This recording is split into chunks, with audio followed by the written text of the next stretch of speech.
an introduction and one song. I always like to mix a little music in there. It gives people a chance, for like a bathroom break and just to take a break, to grab a glass of water, to whatever. So. Yep. So now we're recording. Welcome to the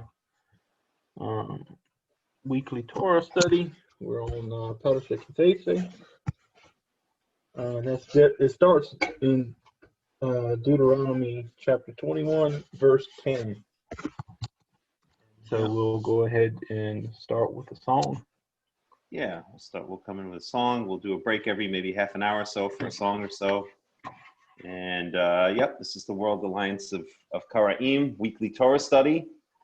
And anyone is welcome to join us. Everyone is welcome to join us. It doesn't matter what your background is. It doesn't matter what your level of knowledge is in Hebrew or Torah or anything else.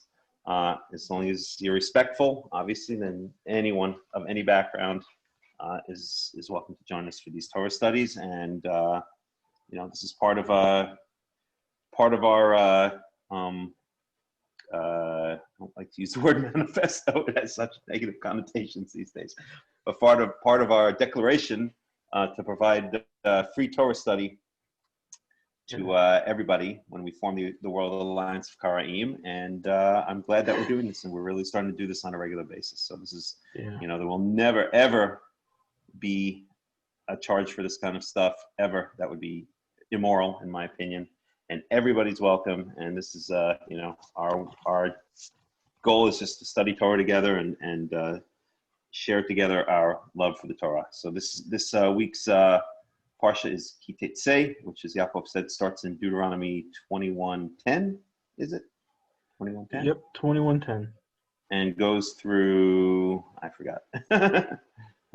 Whatever. When we get to the end. We're never going to get to the end anyway, right? Exactly. It's irrelevant. You're right. So it's irrelevant. It really is. So, all right. So we'll play a quick song. Let's see. I like these old Israeli songs. Those are the best. So, all right. Here's a nice one. It's one of my favorites. And we'll get started.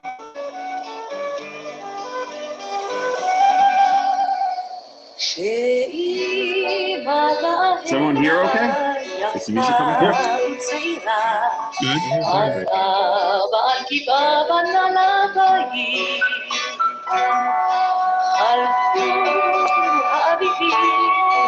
Everyone can kind of bring their Torahs up if they want. Any questions they have, any comments, start getting ready. אבל על חוף ירדן כמו מאומה לא קרה אותה הדמייה וגם אותה התפורה חורשת האקליפטוס הגשר הסירה וריח המלוח על המים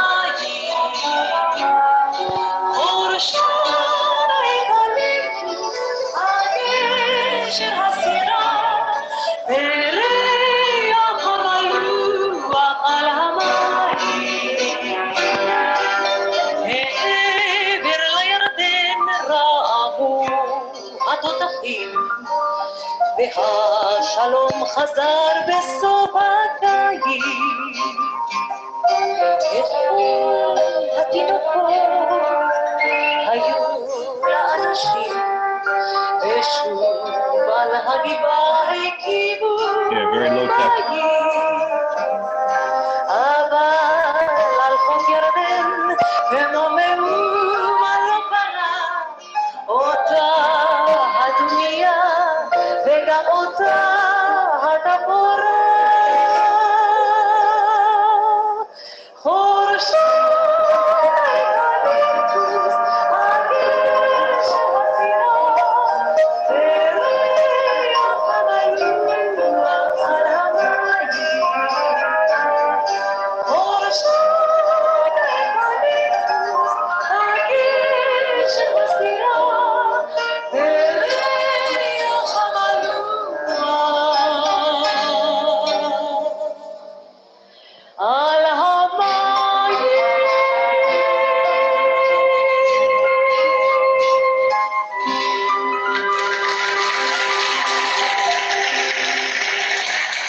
Who is that sung? That is Shuli Natan, I believe. That Shuli was. Wait. Natan, really? No, maybe not. No, I'm sorry. No, my mistake. This version was that. Wait, I'm going to tell you right now. Ofira Gluska? I don't know the last name. Gluska? Galoska, maybe? Certain in Hebrew. Without vowels. Gluska or Galoska, something like that. So I'm not sure. Yeah, I would have been surprised if that was Shuli Natan. I love her voice, but this woman has a super voice. Right. I know. Amazing. Really amazing. Actually, there is a version by Shuli Natan. Hold on one second. I'll put it on for a minute, at least. At least it says it's by Shuli Natan. Skip forward a bit.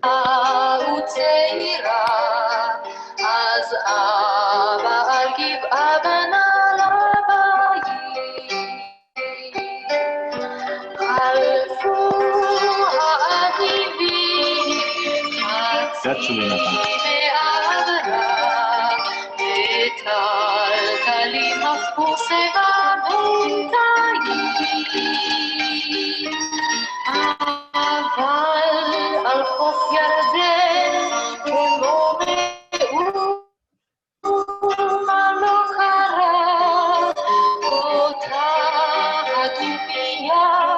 Anywho.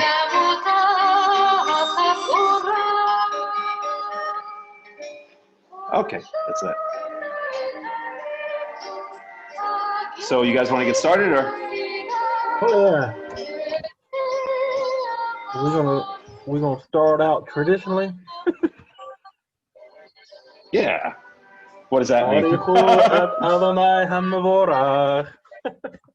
By the way, Shuli Natan helped me with the Hebrew on a song that I wrote. Wow, that's awesome. Are you serious? I'm serious. Really? Oh my gosh! Wow. I had 2 mistakes in pronunciation. Huh. And how did you know Shuli Natan? We were both playing together at Jacob's Ladder Music Festival. Oh, okay. I've heard of Jacob's Must Ladder. have been like 25 years ago. Uh-huh. Maybe more, actually, maybe more. Wow. She died recently, Shuli Natan, right? What about Shuli Maybe Natan? Did she die recently? Like 5 years ago, maybe, or something like that, right? No, I don't. I didn't Oh, hear yeah. that she did. Oh, yes, she died, for sure. Really? Mm-hmm. Maybe 5 years ago, I remember hearing it. Maybe 3 years ago, not too long ago. Yep. Oh my God, she wasn't that old. Mm-hmm. I'll look it up if you want for a second. Oh man, that makes me feel old. Shuli Natan, Israeli singer. Oh, I guess I'm wrong. I could have sworn I heard she died. Thank God I'm wrong. She appeared in Tekoa. Uh-huh. Just 5 years ago, she appeared in Tekoa. Uh-huh. Maybe it was Naomi Shemer. That's who died. Yeah, Naomi Shemer died. Right. Yeah. She's the one who wrote Yerushalayim Shel Zahav that Shuli Natan made famous. That's a beautiful song. Right. She died in 2004. For some reason I thought it was okay. I don't know. I guess my memory's not working. Okay. Anywho. All right. Should we get back to or should we begin Torah? Yeah. Okay. So anyone want to start off? Yeah. I'm always prepared to read. Yeah. Bruce has the most beautiful voice. So go ahead, Bruce. Mm-hmm. Yeah, go ahead. Ki Tetze lemelchama al oivecha unatno yoha Elohecha biadecha v'shavita shivyon v'raita v'shivya eshet yifat toar v'chashak tava v'lakachta lecha al isha. Okay, wait, stop. Let's stop. Let's have a little bit of discussion here. Anybody? I have a bunch of things to say. Well, the point is not just to read the Torah. The point is to study the Torah, right?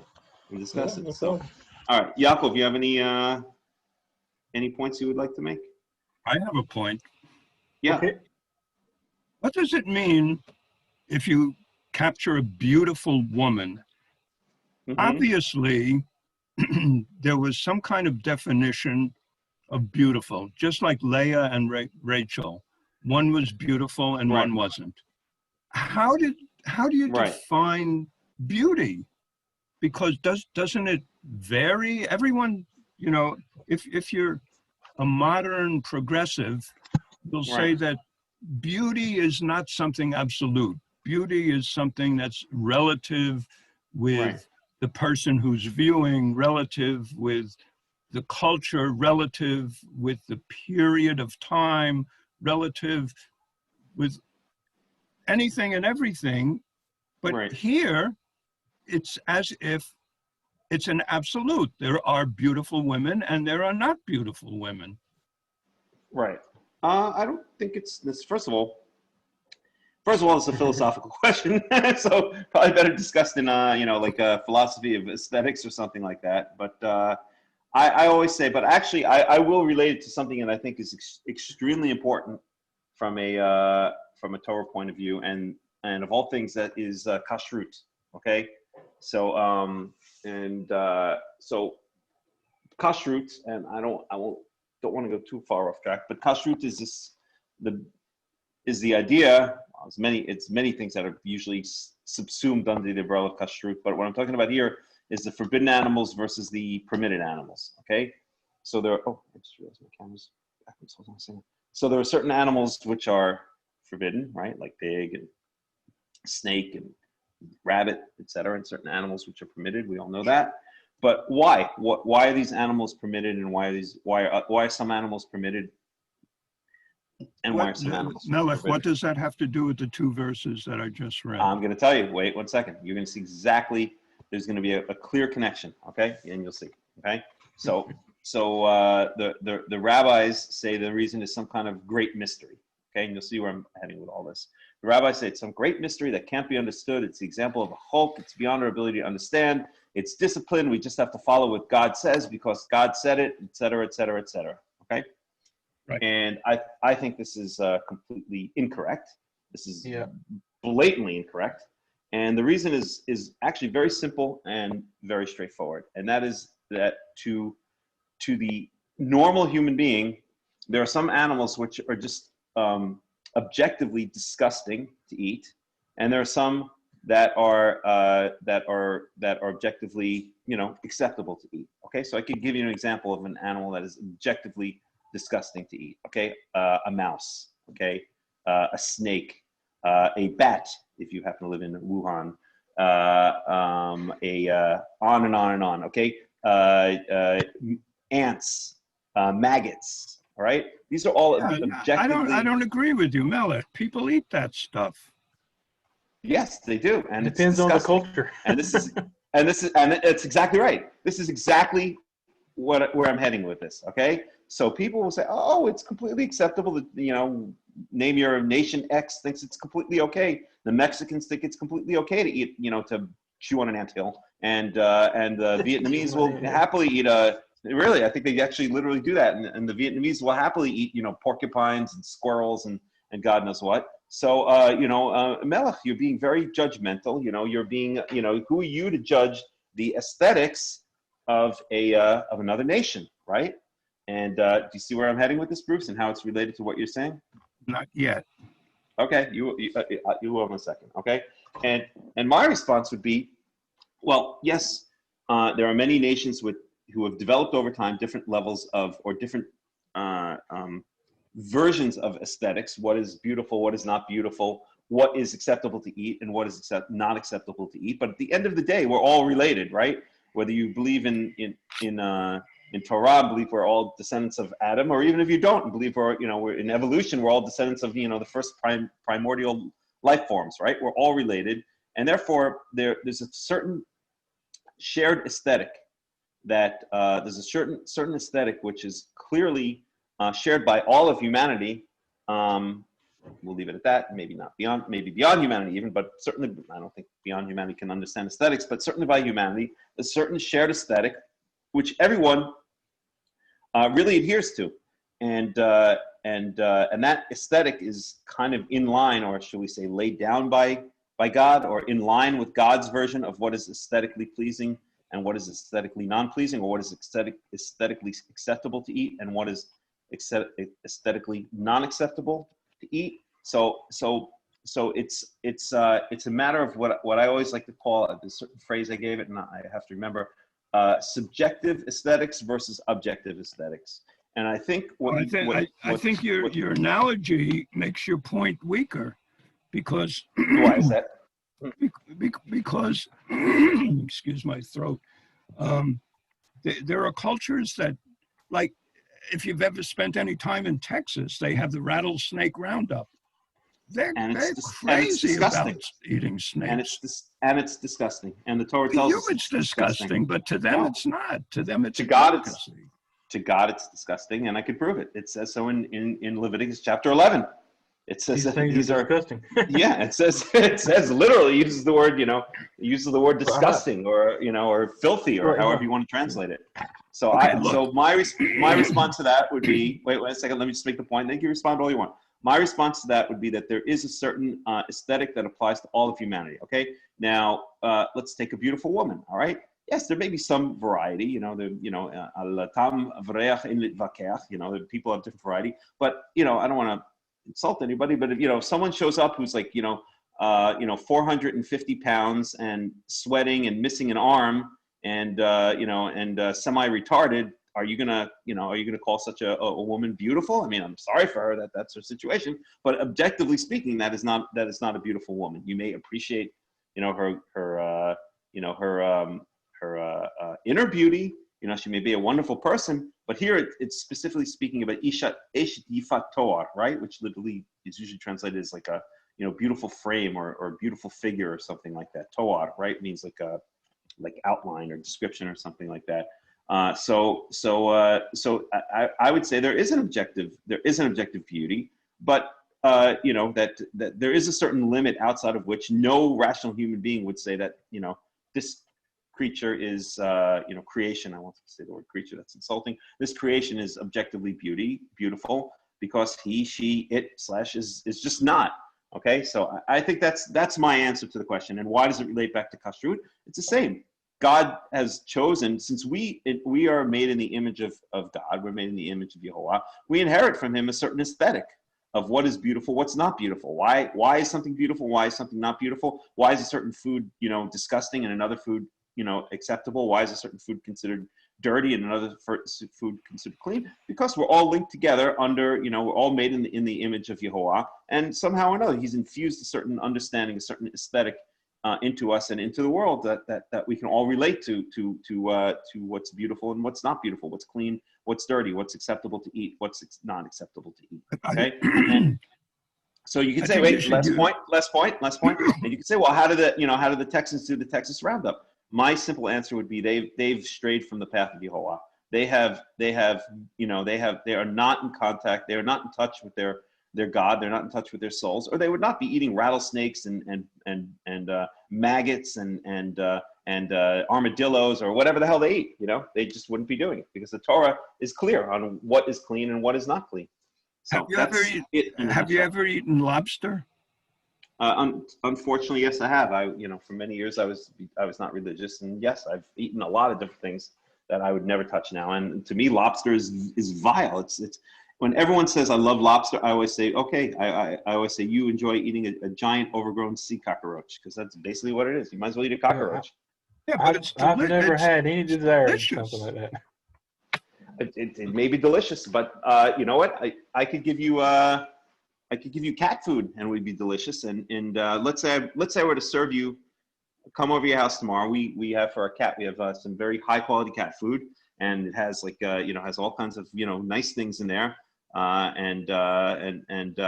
could come over your house tomorrow and I could serve you a nice dinner and call it exotic seafood pate and serve it on a nice plate and on a silver platter and with the vegetables all around it and stuff like that. And you might eat it.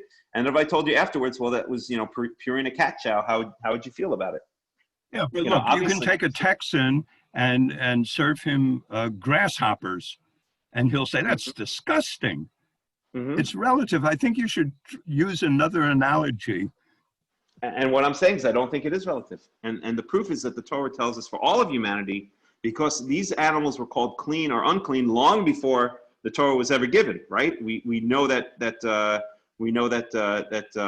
Noah was required to bring 7 pairs of clean animals onto the ark and only 2 pairs of unclean animals, right? We know that we know that they're called there clean and unclean. So this is an aesthetic that goes way back to the very primordial roots of humanity. Yeah. Melech, your analogy doesn't convince me, but there is something you can do that would convince me. Build a time machine so we can go back and take a look at Rachel and Leah. Yeah, Rachel was beautiful. She was Yefet To'ah, and Leah, she was Dekut Einayim or something like that. Right. She was weak eyes. She had Einayim Rakot, whatever that means, soft eyes, weak eyes. And it says specifically about Rachel, it uses 2 phrases, right? It says Yifator, and what's the other one? Yifat Panim. Yifat Panim. No, it was not Yifat Panim. Yes, Yifat Panim. It's Yifat Panim. Is that what it says? I don't yes, I'm telling you, it's in my song. Okay. Okay, got it. Anywho, so the answer is I think there is a certain objective aesthetic because we're all connected at the end of the day. Okay. And, but I guess I don't think the Torah is even dealing with the idea of, I guess implicitly it's dealing with the idea of an objective aesthetic. But listen, if you find a certain woman who most people don't consider beautiful to be beautiful, and I'm sure you can capture her and bring her back into your house as well. Just don't tell the Israeli police. You see, it says Yifat Toar, and it doesn't say Be'einecha. If it was something relative, person by person, it would say Yifat Toar Be'einecha. Yes, but I think to be honest here, without getting back into the whole objective aesthetic versus subjective aesthetic, I think here that it's almost secondary because the Torah is saying that the Torah is saying that this is. I think the Torah is just relating to the reality that people will see women who they consider to be beautiful and will take them as booty. Right. So booty. it's not trying to make booty. That's the typical. That's the technical word, right? We'll take them as spoils of war, right? So that's what happens. A man will go to war and see a beautiful woman, and both were in Deuteronomy 21:11. So a man will see a beautiful woman. This is typically what happens. A man sees a beautiful woman and says, "I would like that woman," and brings her and captures her, takes her as a captive woman, right? It doesn't say it says Eshet Yifator because that's generally what happens, right? It's not like you don't have time to sit down and get to know her personality when you're going to war. You just see a beautiful woman, you take her back home. So the Torah is really just relating to the reality rather than trying to make a philosophical statement. That's what I think. Right. That's another point. That's another aspect of this. Is that you're not gonna go out to war and see, hey, look at that, that fat cow. I think I'll take her back home. No, you're gonna take the most beautiful women back home. Sorry, it's not like I should be more politically correct. That catches your eye and you ask her, what's your username on Pal Talk so that we can get to know each other. Well, maybe in this day you would, you'd see like, I don't know, let's say the Israeli soldiers are out fighting the Lebanese or something like that, and they see a nice Lebanese woman, and they like exchange, Facebook profiles or something like that. Who knows? I don't know. At any rate, I don't think we should get bogged down in this. There are a couple of other points I wanted to make here, which is ki tetze le'milchama al oivecha. Okay, oivecha is literally your enemies. Okay, unitano, and God shall give it. It doesn't say God shall give them. Unitanam, unatnam, Yehovah elecha biyadecha v'shavita shivyo. Right? It switches again, and we see this so many times. And I honestly have to say I don't understand why, and I always turn to people who study grammar and who are experts in grammar. Yaakov, I would like to turn to you because this is what you obsess yourself with day and night. And how do you explain these constant mismatches between case, between gender? Do you have a general explanation here? It just never, it doesn't make sense. What are you some of looking them at are sometimes specifically? in verse 10, and some of them sometimes are corrected. You'll have them corrected in the. Yeah, normally you would say In unithanam, yeah, which would be give them, because you're talking about oiveka is plural, oiveka. Right. But it says he gives him. Gives it, or him, yeah. It gives him, but it's in the singular. Right. And unless we want to assume that oivecha is kind of like a collective, right? Your enemies. That's what I would. That's say. right. That's what I was about to say. The king is normally the goal of the capture, and so the king usually represents the people, even though they're in a plural. Like when they went up against their enemies, who happened to be the king of the Amorites or whoever, they happen to be fighting, and it says they gave him into their hand, or he gave him into their hand. Talking about the king. And so you're saying it represents the king? Okay. That's because I would. You're going to continue to fight until the king's dead. Okay. All right. I'm not sure that's the explanation. I would go for more like being the oivim being the collective, and when it says nitano, it's speaking about the enemy. It can change number because oivim could be considered like a collective one, or it could mean or it could be also abstract. It shall be given into, or the battle should be given into, or I don't know. Anyway, I hear your point as well. Okay, but it's just like when you talk about the house of David, for instance, the prophecy that in Isaiah 7, he was to go to the house of David. The house of David is singular, but the pronouns used are in the plural. Right. It happens throughout the Torah. And we know there are a number of mismatches, and we know there are gender mismatches. I've just never been able to wrap my head around exactly why there are so many and the different types. And anyway, I'm talking too much. I'm going to shut up now, and you guys can take over for a little while. Should I continue? Yeah. Oh, I'm sorry. I would like to make one more point before you continue. Last point, and then I'll be quiet. Okay, so in verse 11, it says, okay? And this is usually translated as you desire her and take her to you as a wife or as a woman. And I would like to point out that that's a very poor translation of the Hebrew. I think, Yaakov, you gave it a phrase or a specific title. I think you called it like the desirative or something like that. Anyway, it's a more correct translation would be the chashaktaba, and if you shall desire her, and if you shall want to take her as a wife. Not that you're doing it, but this is expressing kind of a desire or an intention. And so the future in biblical Hebrew and in modern Hebrew, as a matter of fact, is not it's not a simple future like English. Even in English, you can use the future to express different moods. But the future in Hebrew specifically will express many different moods, which are also often lost in the translation from the Hebrew to the English. Okay, that's all I have to say. Okay. You're talking about a volitive, but volitive. There we go. You have three types in Hebrew. You have the jussive, you have the cohortative, and then you have the imperative. The jussive is always in the third person.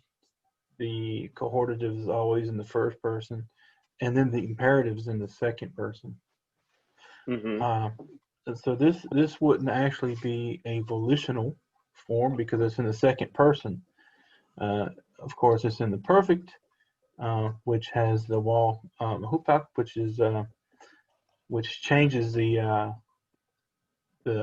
perfects into a imperfect, which would be basically saying it changes the past perfect into the future imperfect in meaning, not in form. Right. And so this is talking about, it begins with ki Tetze. So that's the imperfect form there. And Right. so You the vowels should. here, yeah, so all the vowels here. Should you go after out that, to war? Right. Mm-hmm. Yeah. Yeah. Go ahead. So all the vowels here in this narrative, this is what's called the vowel consecutive in most English grammars. And so they always relate back to something else. And so that lets you know this is a part of the narrative, and it goes back to the ki Tetze. That's where they relate to. That's the imperfect that they're talking about. Mm-hmm. And so all of that goes back. So if or when you go out to war against your enemies, and you shall see, this is the Karaites. This is the second person, and this is the perfect, but with the vowel goes back to the imperfect Tetze. And so all the next vowels that goes back. Okay. Alrighty. Verse 12. והבאת אל תוך ביתך וגילך את ראשה ועשית את ציפורניה והסירה את שמלת שוויה מעליה וישבה בביתך ובכתה את אביה ואת אמה ירח ימים ואחר כן תבוא אליה ובעלתה והייתה לך לאישה והיה אם לא חפצת בה ושילחת לנפשה ומחור לא תמכרנה בכסף לא תתעמר בה תחת אשר הניחה. Okay, so any discussion there? This is a point I was making to someone earlier about the language of a husband, what we call husband and wife, in our modern era of female dominance or whatever. Okay. The Torah, the Torah is very clear that the woman is the property of the husband. Right. Now that doesn't mean that the woman is inferior to the man. This has to do with positions of leadership, or however you want to look at it. The woman in the Tanakh, no matter where you look at, she always refers to her husband as Adoni, as a Lord. You never see anywhere where a man refers to his wife as a mistress in with the same form, Adonis. You would say Givra or Gever. It could be either one, Givra or Geveret. I think is how they use in modern Hebrews, Geveret, which means a missus.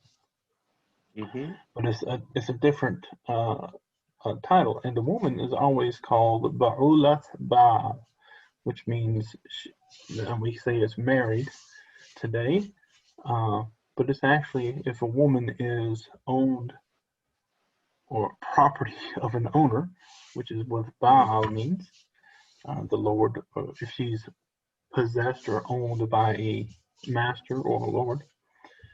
And so that's how you see it here. It says, Uve'alta, and you shall possess her, or you shall own her. Yeah. And she shall be your woman. Okay. Alrighty. All right. Yeah, I'll add one. I'll add one or two things, which is number one, that all of the the people that are part of the man's household are, in a sense, his possessions. The phrase I like to use is human possessions, to distinguish it from, like owning a banana or owning a car or something like that, right? It's not that you can, right, to distinguish it maybe from the word rechush, right? It's acquisitions. It's these are our possessions of the man, in that they are under the control of his household, but they are human possessions, right? And they have special protections, right? One comes to mind, which is Shabbat. On Shabbat, the maidservant, the manservant, the maidservant, the son, the daughter, and the animals and the ger are all required to rest on that day, right? And if you look at most of the things in that list, the son, the daughter, the manservant, the maidservant, these are all basically the same, fall into the same category. They're possessions of the man's house. They're the human possessions of the man's household. They are under the jurisdiction of the man who is head of the household. I was going to say one other thing and I forgot what I was going to say. And the other thing I was going to say is you look in so many ways that the Torah is just the opposite of what we see in the modern world, right?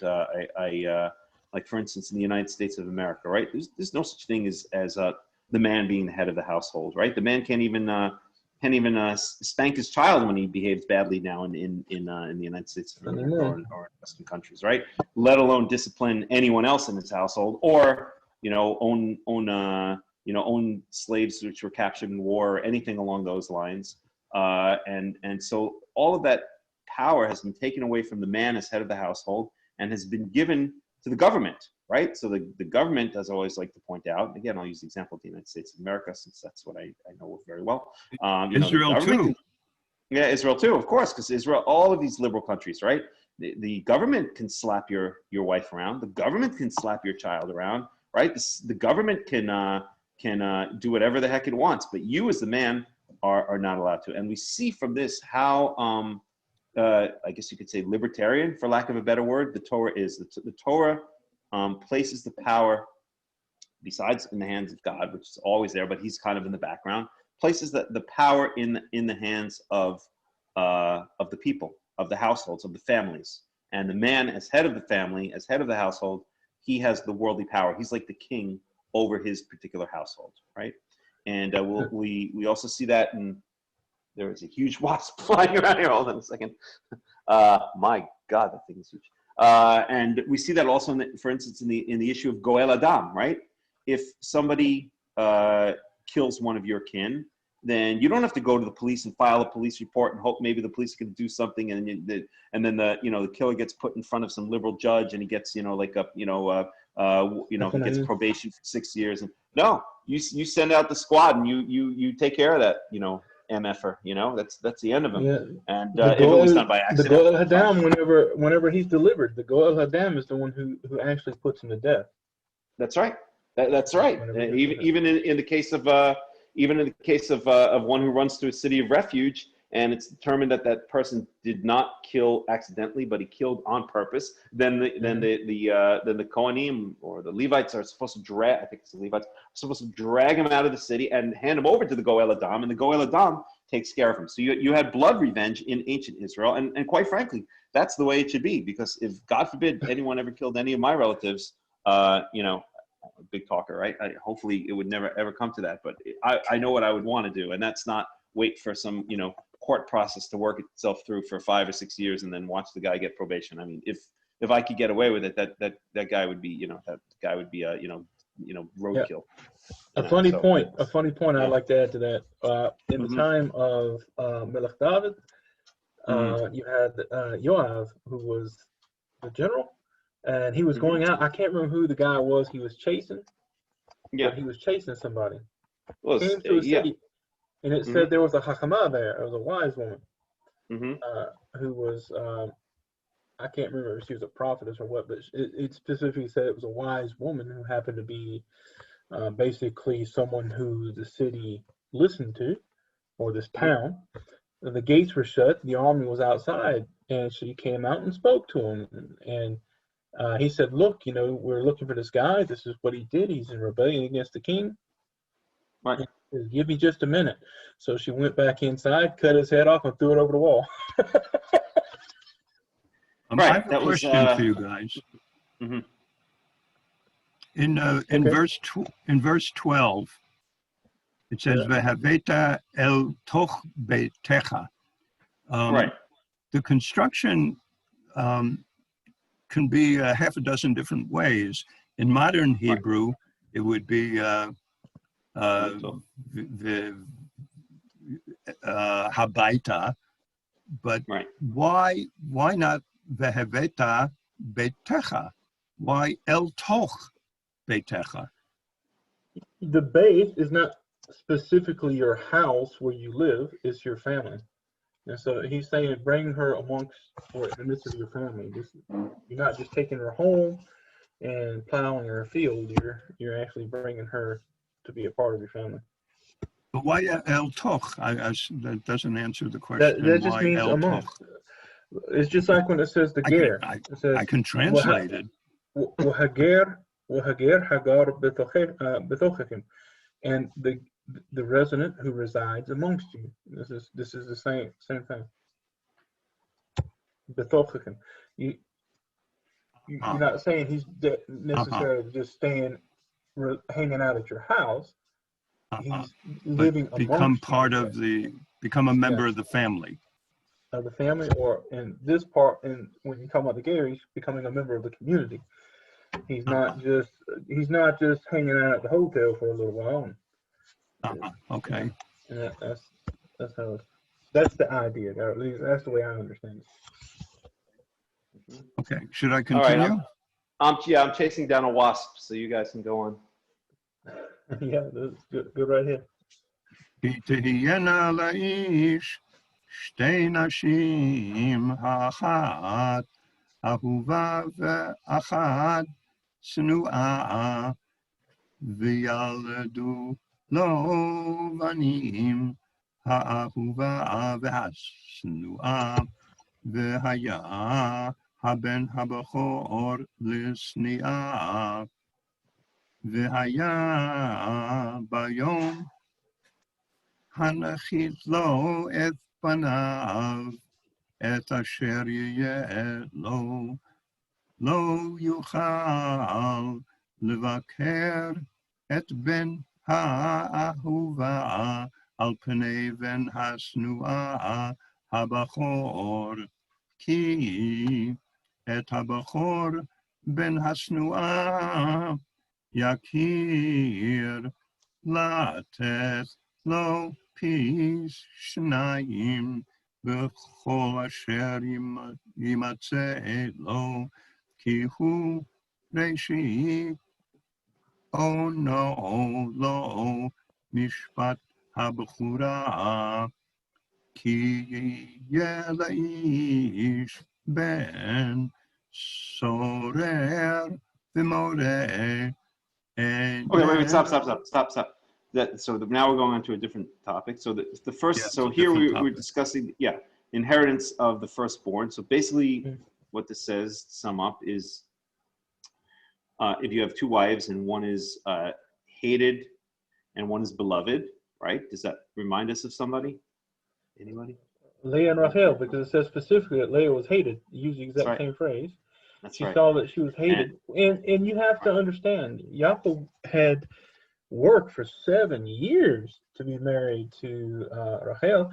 What I find really interesting is that in the story of what happened with Yaakov, it says he came with Mirma, and he got the blessing. Not necessarily the Bekora, well, he already bought that. But he got specifically the blessing. I mean, that's what Esau said. He got me twice. But anyway, it says he came with deception, and that's exactly what he did. He lied to his father. I think it was 3 or 4 times. He said, "Who are you?" He said, "I'm Esau." Anyway, except it wasn't his idea. No, that was his mother's idea, and the point is he flees from Esau because Esau's upset. He goes to his uncle Lavan.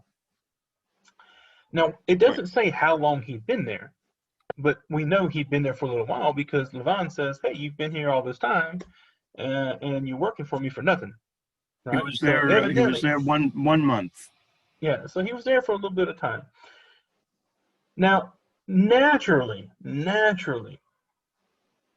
going to ask him, "Why are you here, by the way? what you doing here?" So he probably heard the story of what happened, because when he wakes up after the 7 years, he's got the youngest daughter and not the eldest. And so Yaakov says, "Why did you deceive me?" He used the same verb. He used a verb form from the word mirmah, which means deceive. Why'd you deceive me? So it's using the same word. And it's interesting that Lavan says, "Hey, it's not done in this place that the younger will be before the older." Right. So it was pretty cool how but anyway, you understand how the hate would play out. Yaakov didn't want Leah. He wanted Rachel. He was in love with. In fact, he kissed her when he saw her. He fell in love with her from that point. Yep. And so of course Leah was hated, and that's the whole point why she gave him all the children that she did, and Rachel only 2. It says that God closed up her womb. Okay, I would like to say a couple of things here. So first of all, the halacha here is that if you have 2 wives, a beloved one and a hated one, and then you cannot, if the firstborn child is born to the hated one, then you cannot take away his double portion of inheritance. You cannot take away his status as his birthright. There you go. Right, and that's what it says in verse 17. Ki et habachor ben asnua yakir. So the firstborn, who is the son of the hated one, you shall recognize, you shall acknowledge, l'tetlo pishnayim, to give him double, b'chol asher yimatzeh lo, in all that he deserves, or that is coming to him. I guess you would translate that. Ki hu reshit ono lo mishpat bechora, because this is the beginning of his power, of the father's power, of his strength. As Reuven is called, by the way, and I'll get to that in 1 second. Reuven is called by Yaakov in the blessing in Genesis 49 or 50. Exactly the same phrase, the beginning of my strength. Lo mishpat bechora. This is the law as it applies to this is the law of the firstborn. Okay, so a couple things I'd like to point out here. Okay, this is, and the main thing I'd like to point out, this is the 3rd law that I could think of. There may even be more that we see in the Torah that relates specifically to things that Yaakov did or that happened to Yaakov that were later codified into law as not to do them in the future. Okay, so this is one, right? Because what did Yaakov do? Right? What did Yaakov do? He basically gave the double portion to he didn't give it to Reuben. He took it away from Reuben. That's right. He gave it to Yosef. He gave it to Ephraim. Right. And the way we know he gave it to Yosef is basically when he's on his deathbed and Yosef brings him Ephraim and Manasseh, right? And he crosses the whole thing with the crossing of the hands, and then Yaakov basically says that they will be to you as, I can't remember, as Reuven and Levi, I think he says, as he mentions 2 of his sons. In other words, he's elevating his grandsons, Ephraim and Manasseh, up 1 level so that they're now sharing in the inheritance of the other 11 sons. So basically, Yaakov's like they're getting a double portion. Correct. Joseph is doubled, and the way he's doubled is that his 2 sons are elevated to the status of Yaakov's own sons, right? And so now they essentially get a double portion, right?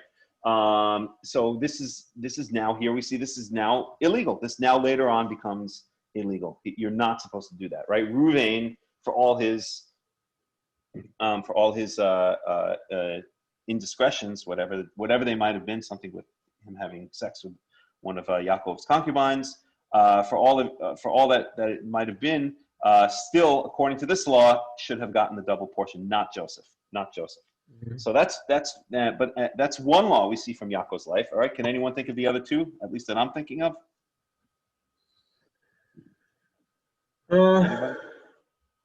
Let me think a minute. Well, I know. Marry two sisters. Huh? What, Paul? Don't marry two sisters. Exactly. Excellent. Exactly. That's one of them. While they live. And right. You have also Yaakov, as well as Yitzhak and also Avram. They worshipped in groves. So they had the groves of the Elon or the Asherah, which is what we talked about earlier. And you're not allowed to do that. You're not allowed to have an altar in groves with the Asherah there. Maybe not, but that might just be general because the idol worshippers did it. But this is very specifically relating to Yaakov. In fact, here, let's it's in Genesis 18, I believe, and let me just find it. 18.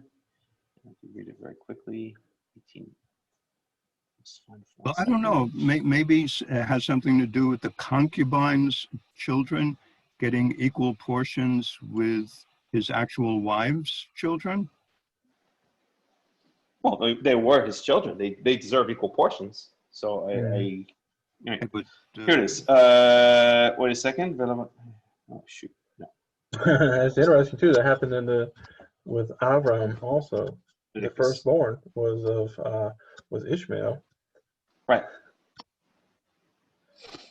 And that's right. Yeah. What happens if you divorce your first wife? Wait, one second. Let's not get too off track here. Okay.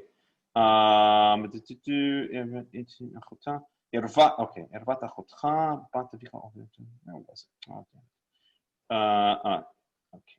18. Here it is. It's Leviticus chapter 18, verse 18.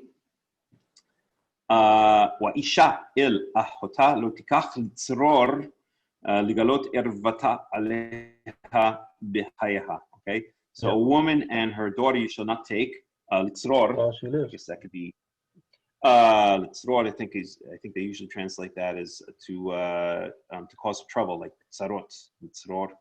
Let me just see what it says here in the translation. To distress. As a rival, they translate it here. Yeah, rival. To reveal her nakedness upon her while during her lifetime. During her lifetime. There you go. Right. Yeah, so that's the second thing that's relating directly to Yaakov's life, right? And there was another point that you wanted to make that just made, but I forgot it. Okay. And the third one, anyone wanna to mention the third one? Go right ahead. It has to do with in the area of kashrut.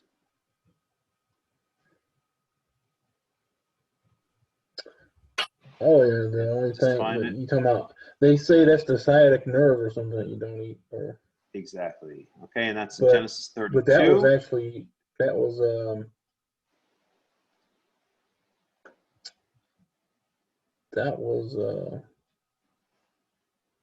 where was that? It's Genesis 32. Yeah, that's when he's returning back and he gets to Peniel. Right. And he wrestles. When he wrestles with the angel. That's right. It says, hold on a second. Let me just find it here.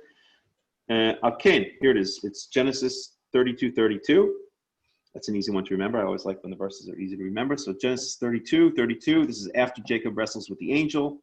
Who refuses to tell Jacob his name. Al ken lo yochlu bnei Israel et gid hanasheh asher al kaf hayarech ad hayom hazeh ki naga b'chaf yerech Yaakov b'gid hanasheh. Okay, so in other words, the children of Israel don't eat.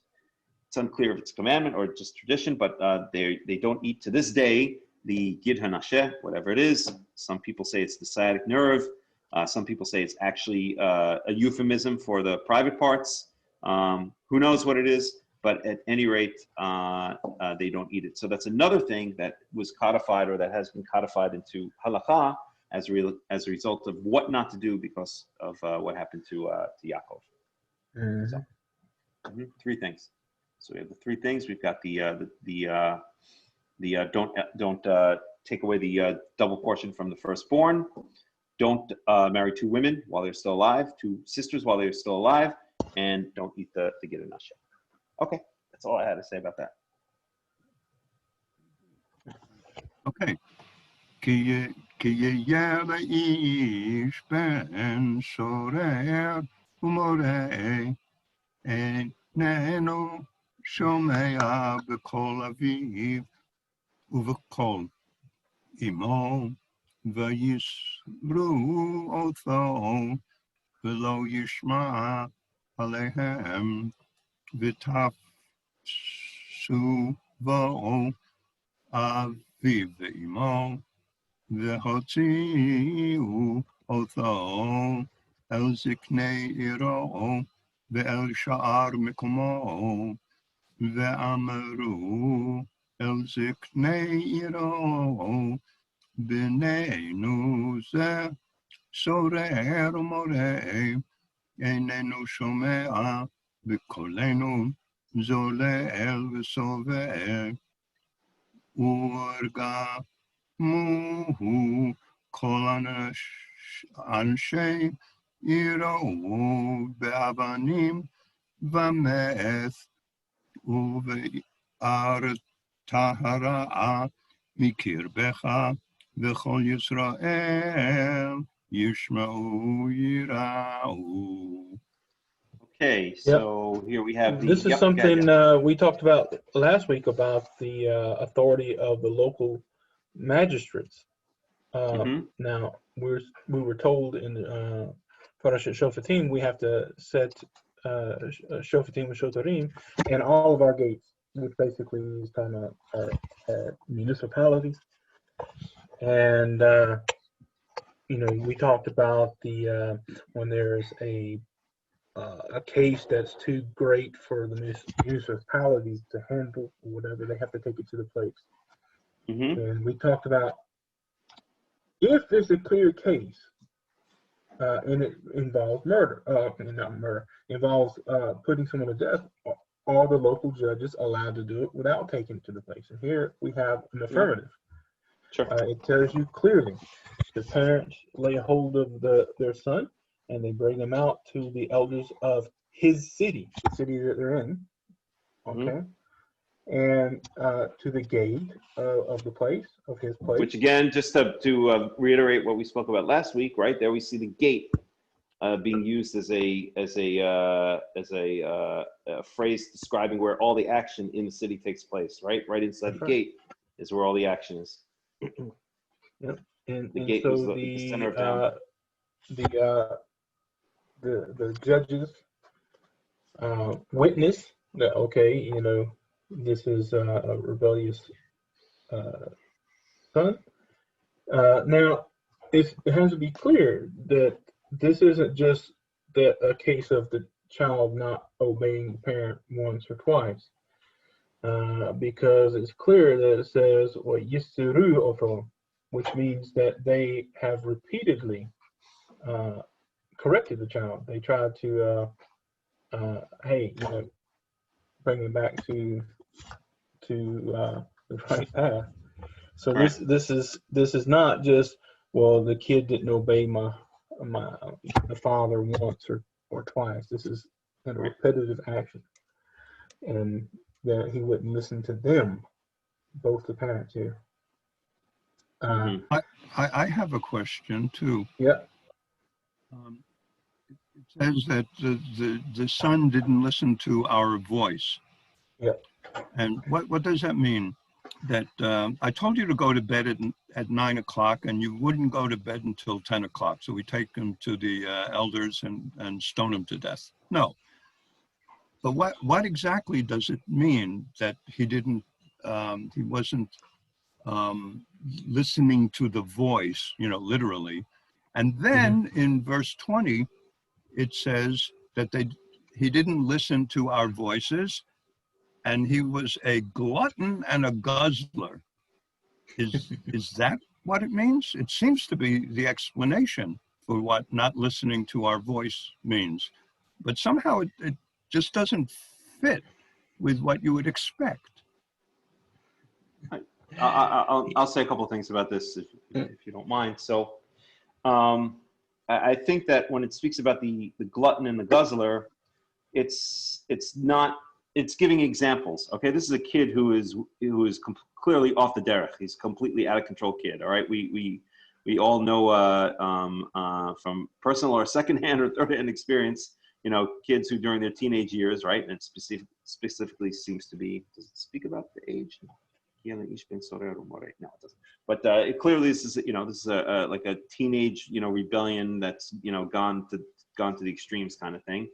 And I think the example of the zolel and the soveh, the glutton and the drunkard, the drunkenness, is just an example of, you know, showing that this is a kid who's really, really, you know, taken to extremes, right? He's just completely hedonistic.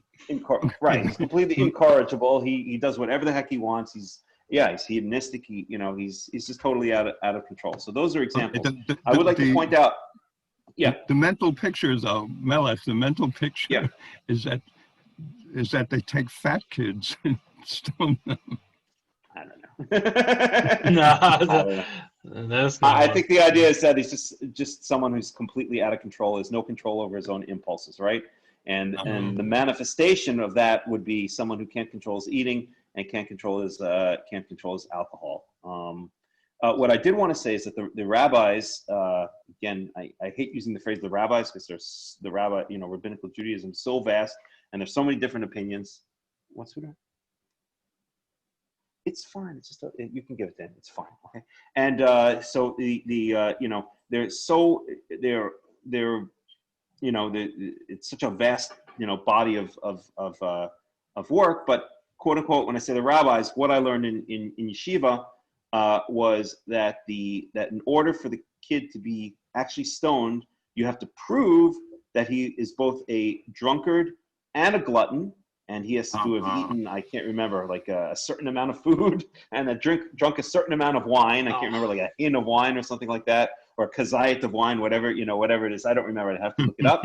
And and you have to have two witnesses that you saw him drink a kazayit of wine and I'm getting it a little bit wrong, but you get the idea. And eat one loaf one loaf of bread or one hin of bread or whatever. Hin is a liquid measure. At any rate, what they say is that this halacha was never ever carried out because it is impossible that it would be carried out because of this phrase. Zolel v'soveh, because you can never prove it's too hard to prove that the kid actually violated the prohibition of drinking too much and eating too much, and maybe also there was a prohibition, specific prohibition against not listening to his parents. At any rate, they say that this was just given as an example and as a warning to kids that they should not ever get to this point, but that it was never carried out, and then when it was given, it was never meant to be carried out. Do you remember learning that, Bruce, in your yeshiva journeys? Somehow it sounds rabbinic. It sounds very rabbinical, does it? Specifically, I don't remember that, but it sounds... Right. I remember that very clearly because it struck me long before I ever got into Karaites. It's something very strange. Why would the Torah give a law that cannot be carried out?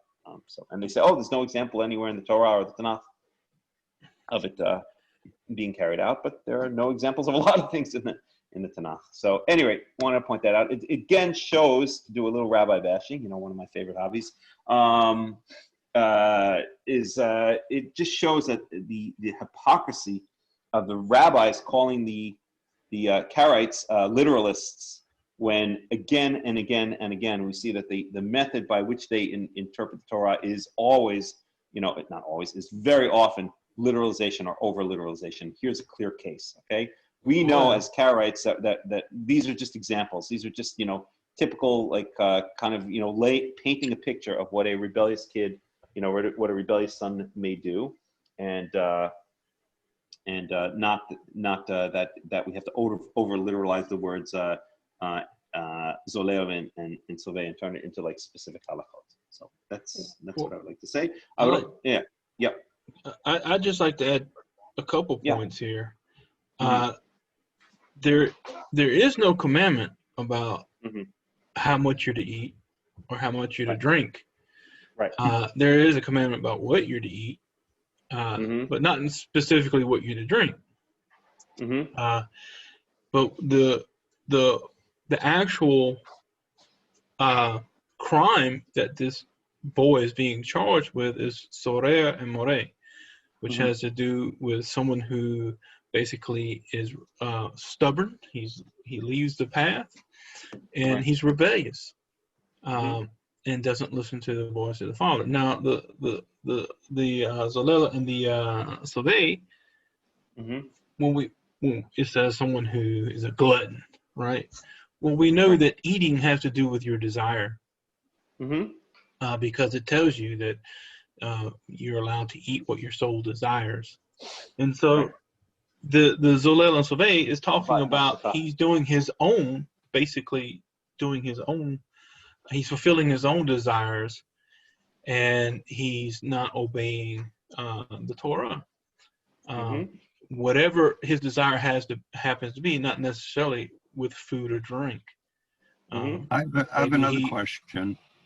Yeah. What if you have a daughter that's wayward and rebellious? Yeah, I was going to ask the same question, and I think just to relate to what Yaakov's saying is Yaakov, you're basically backing up exactly what I was saying before, that these are kind of archetypes, right? A rebellious son who's out of control is going to eat too much, drink too much, screw too much, fight too much, all that kind of stuff. It's going to be that same patterns again and again. Right? Well, it's whatever the desire is. It could be that he desires foreign gods or foreign women. Right. That you understand. It doesn't necessarily have to be food and drink. Those just typify his need to fulfill his desire. Exactly. The point which is the correct polemic against the rabbis thinking that it specifically has to be drinking too much and a certain amount and eating too much and a certain amount. That's exactly right. Yep. Go ahead. My question is serious. My question, does it apply to a daughter as well? The daughter, I don't know, because, if the daughter is going out having sex, she could be put to death too. And we find that in the case that the woman is found not to be a virgin at the time she's married. She's to be put to death, because we also find that in the case of Yeah, but I'm not talking about that. I'm talking about being wayward and rebellious. Yeah. Well, that is being wayward. But I think what Bruce is asking is, do these verses apply also to a female? And my personal opinion is they do not. That's my personal opinion. But it's hard to tell. Why would you say it's your personal opinion that it wouldn't apply to a woman? Well, first of all, the reason you might think it does apply to a woman is because as we spoke about even last week, we know that often that even though many of the mitzvot are given in male form, that it applies to everybody. But I think here we're talking about a behavior, set of behavioral patterns, which are really more typical to teenage boys rather than teenage girls. If it said something like, is going out and screwing the whole football team or something like that, then I would say it applies to a girl. But the pattern that we're talking about, the oh man, I don't want to get too graphic, but she did the whole football team. Then I would say it's applying to a girl. But I think here, first of all, it does use ben, right? Ben sorer u more. Okay, but again, you could say that applies to both genders. But on top of it, the behavior pattern of not listening to his parents, to going out, eating, drinking, all that kind of stuff. And I think it's especially in ancient times where the girl would be more held close to the home. I think you'd see different patterns or different language if we're talking about a girl. The reason that I ask is because I have 5 children, and one of them, a girl, was very rebellious. Right. I hear you. Well, did you discuss it with the elders of Tekoa, Bruce?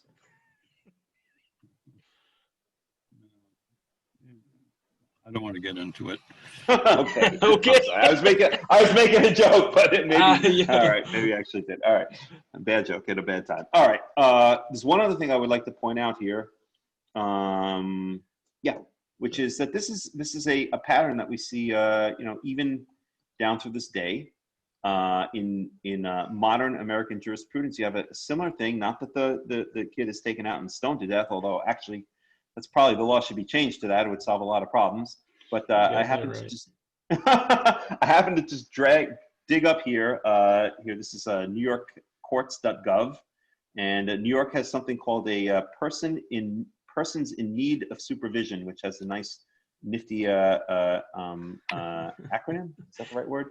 Of PINS, P-I-N-S, is a persons in need of supervision. I'll just read it.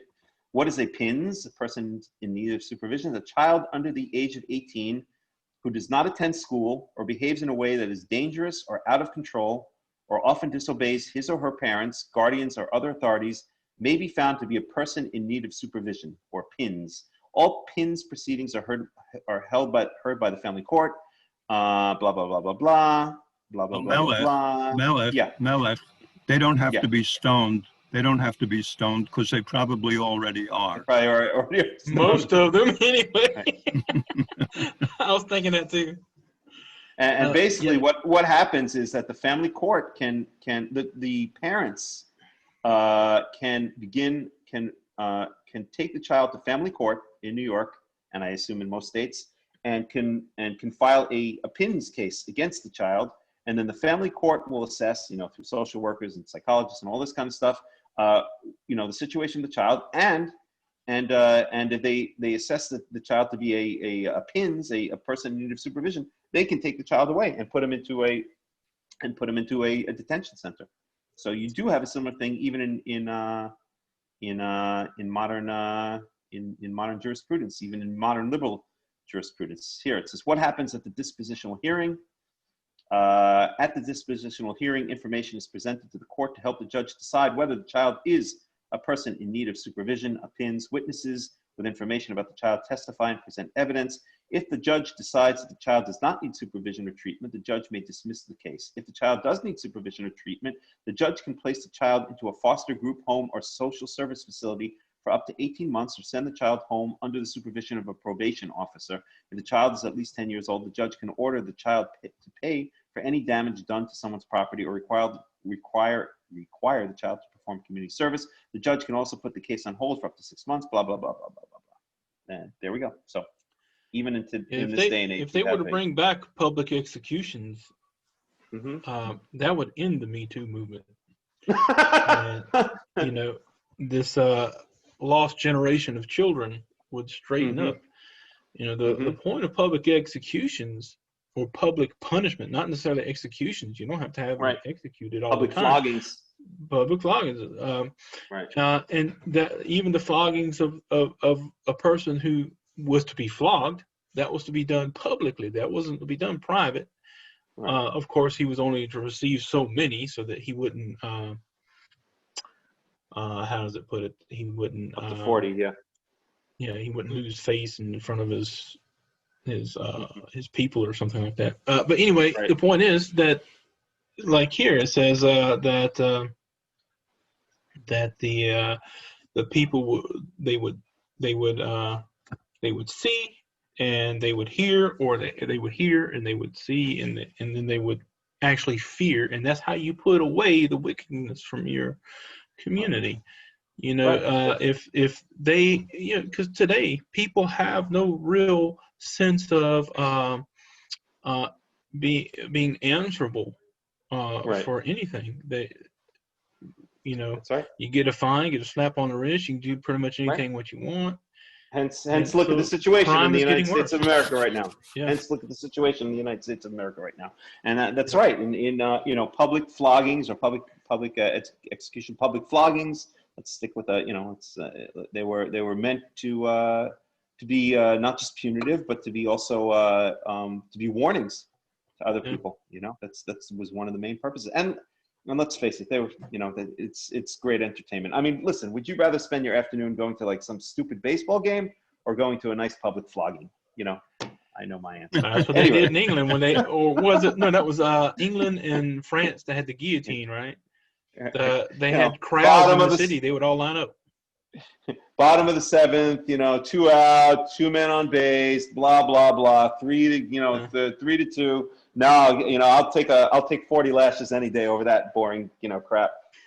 Anyway, so in all seriousness, but what was I going to say? You can see, there are many countries that still do public floggings and public executions. I'm sure everyone listening knows.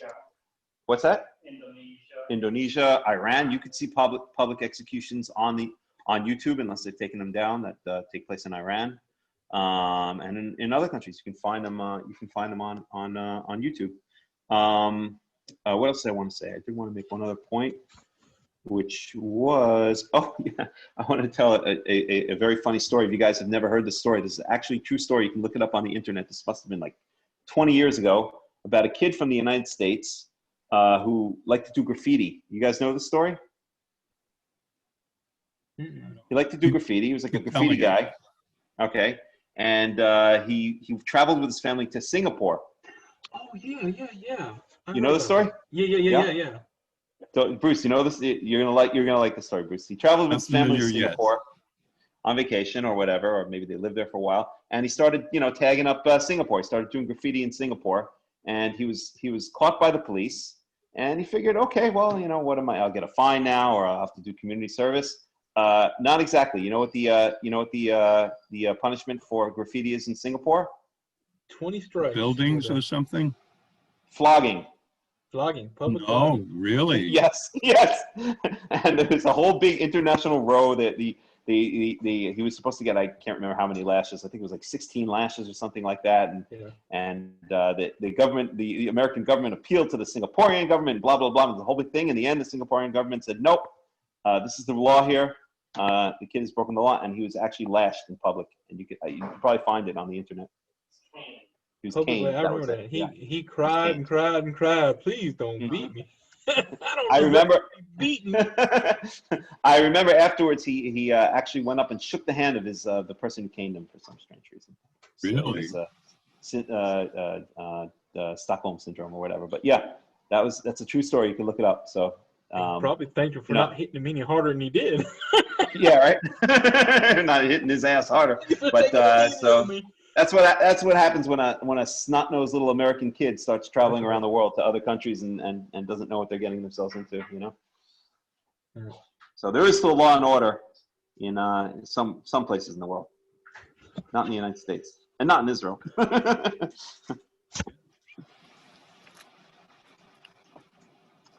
So in Singapore they have flogging. They don't have sing-sing in Singapore. No, there's no singing, and there's no sing-alongs. He wasn't not invited to a sing-along. He was invited to a flog-along. Did you want to take a 5-minute break? I think it's a great idea. I was thinking exactly the same thing. I think it sounds like a wonderful idea. I'll put some music up. I missed you.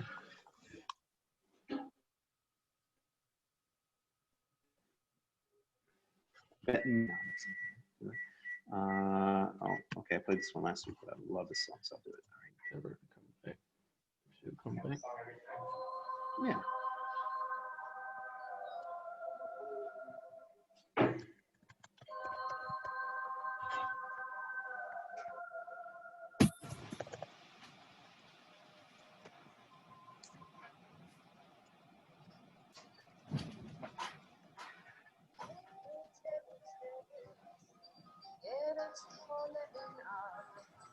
השמש לה כדבש וחלב, ארץ בה נולדנו, ארץ בה נחיה, ונשב בה יהיה מה שיהיה.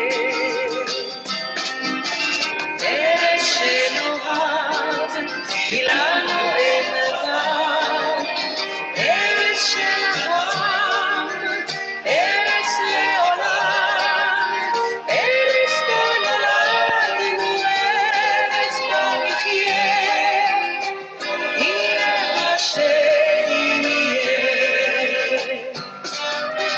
ארץ, ארץ, ארץ,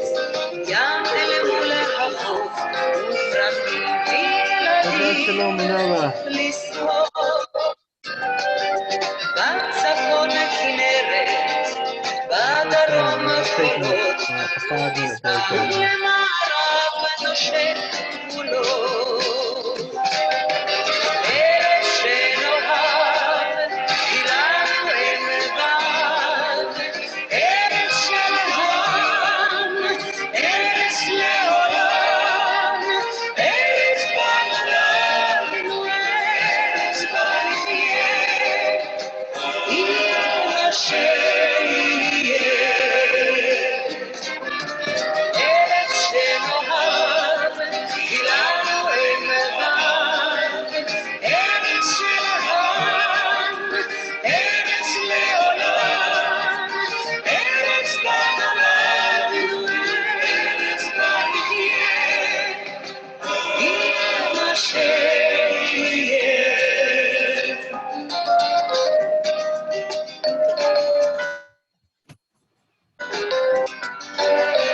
ארץ, ארץ, ארץ, ארץ התורה, את שפת האמונה.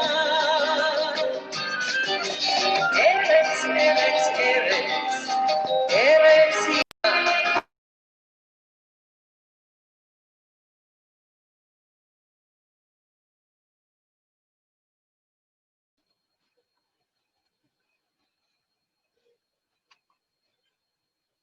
So, Shabbat Shalom, Minerva. How are you?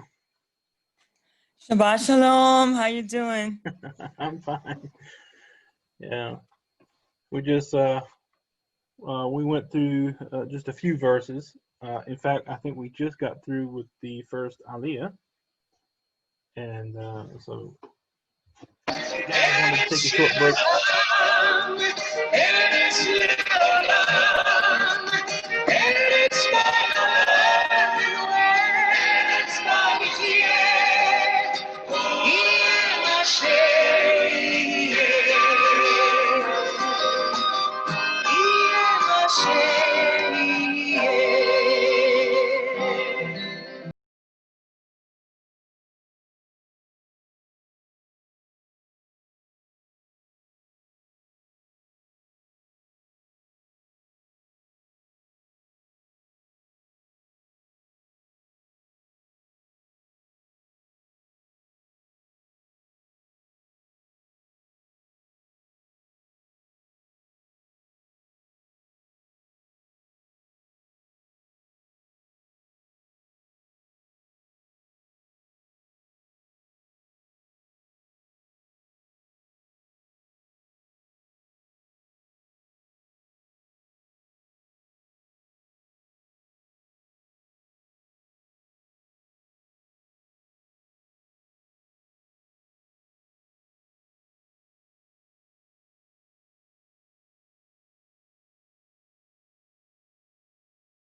קצת הפתעות באמצע הדרך, זמנים חולפים ומשתנים.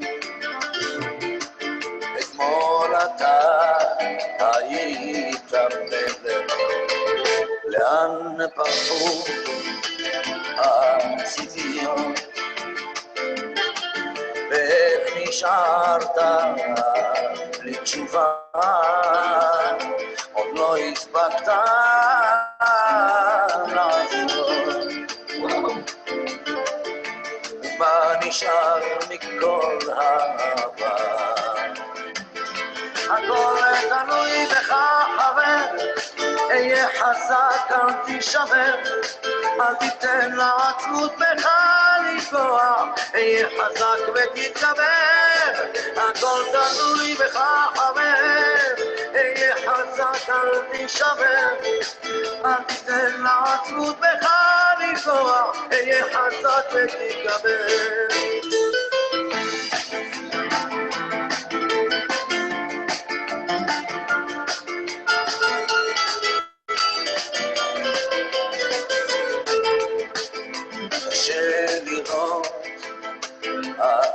לפעמים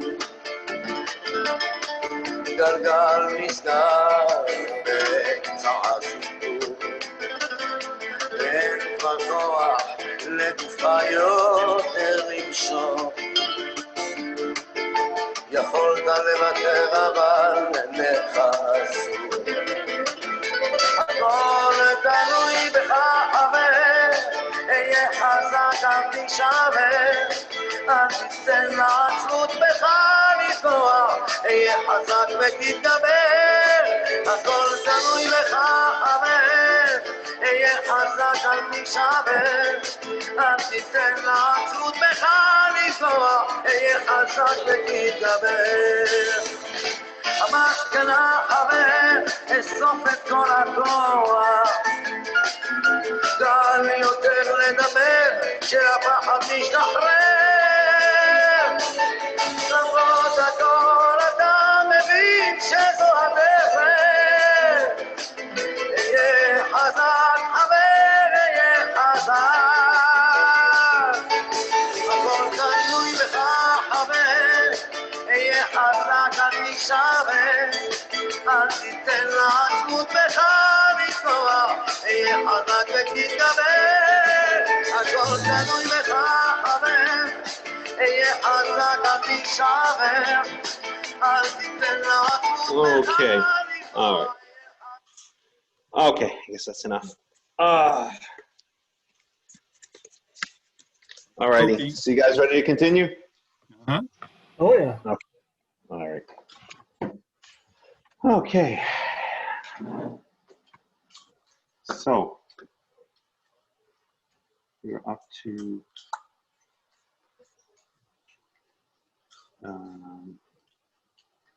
okay, so we did the rebellious son. Now we get the person hanging on the tree. Bruce, you gonna do the honors? You want me to continue reading or someone else? No, you're doing. I like the way you read. It's very pleasant. Yeah. On. If you want, you don't have to. Yeah, no pressure.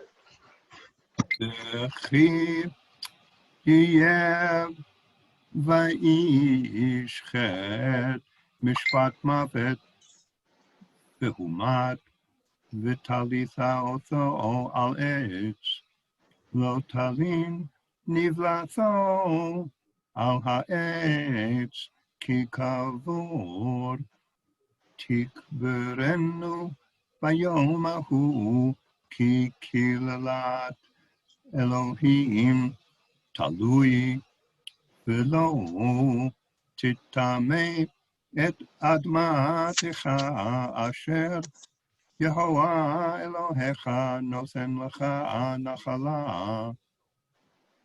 You want to talk about it? Yeah, I would like to say one or two things. All right. So the reason, I think the interesting thing here is the reason given, right? That's the key here, right? I'm sorry, guys. Yeah. To take a No call, problem. sorry. Yeah, no problem. Okay, no problem. Yeah, so I think the key here is the reason that's given. Why you're not allowed to so you're not hold on. So basically on that same day, after you hang him, you're supposed to bury him. I guess the implication is right away. Right? And the reason that's given is because it's a curse of God. The hanged body or the hanged one is a curse of God. Klilat Elohim talui, v'lo titameh et admatcha, and you should not defile the your land, right? So so leaving a dead body hanging around somehow defiles the land, because that dead body is cursed of God, or is a curse of God, right? So that's the key, right? And there are many things which are said to defile the land, like idol worship defiles the land. And I think it was the homosexuality defiles the land, I think is mentioned, and a couple of other things. And all of these things that defile the land, it's these fallen, I believe also divination and stuff like that are also said to defile the land. I don't remember exactly which ones use that exact phrase. But basically the idea is if the land is defiled long enough, then it needs to be cleansed, and it will be cleansed by spitting out those that defile it. So this is another one of those things that it's considered a defiling of the land, which can eventually lead to the land spitting out its inhabitants, namely in this case the people of Israel, because they do too much. I had a book that was the protocols of the pilgrims. And it's so interesting to read, the gentle pilgrims, the image that we have of the gentle pilgrims. They were fighting with the local Indians, and what they would do, they would take the leader of a gang of Indians, kill him, decapitate him, and post his head at the entrance of of Plymouth. I mean, I believe it. And they were Bible readers too. They should have known better. Yeah, well, I guess specifically, I guess I could say here, it says "V'talito to ala etz" on a tree. So I don't know why it specifically says that, but you guys still there? Yeah. Hello. Yeah, we're here. Hello. Can you hear us? Yeah. Bruce. Hello. Can you hear me, Melech? I hear you fine. You hear me? Okay. Yeah. I Bruce, you back? Did you, I don't know where we were cut off. Did you hear what I said about the pilgrims? Yeah. They decapitated him and hung his head at the entrance of Plymouth. Yeah. Yeah, it's pretty brutal. A different picture than we have that we learned in school of the gentle pilgrims. Sure. Yep. Well, Shaul was hanging on the wall of what was it again? A Givon? The Givonim did it, right? Yeah. So. Can I continue? Yeah. Yeah.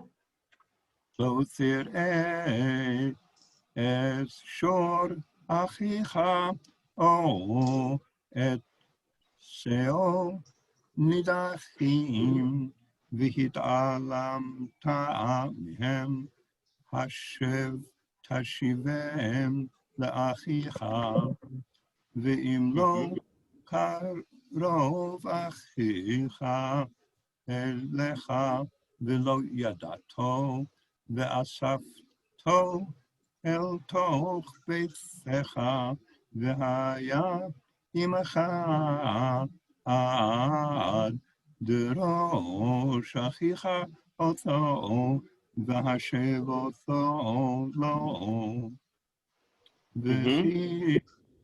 I'll just point out here, Bruce said, here's Bruce. Bruce? Bruce? Hello?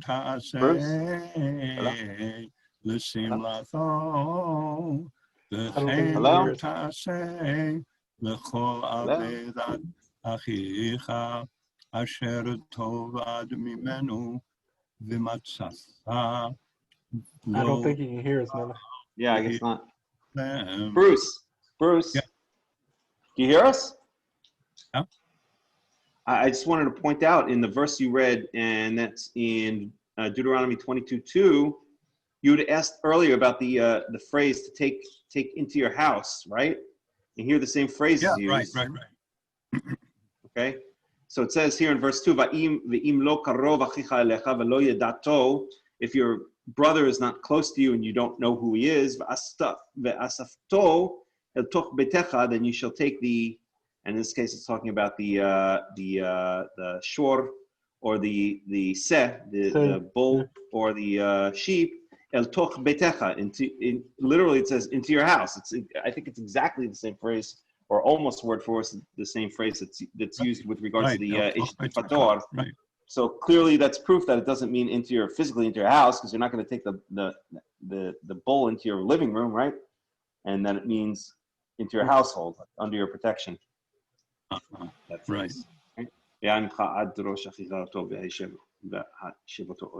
Okay.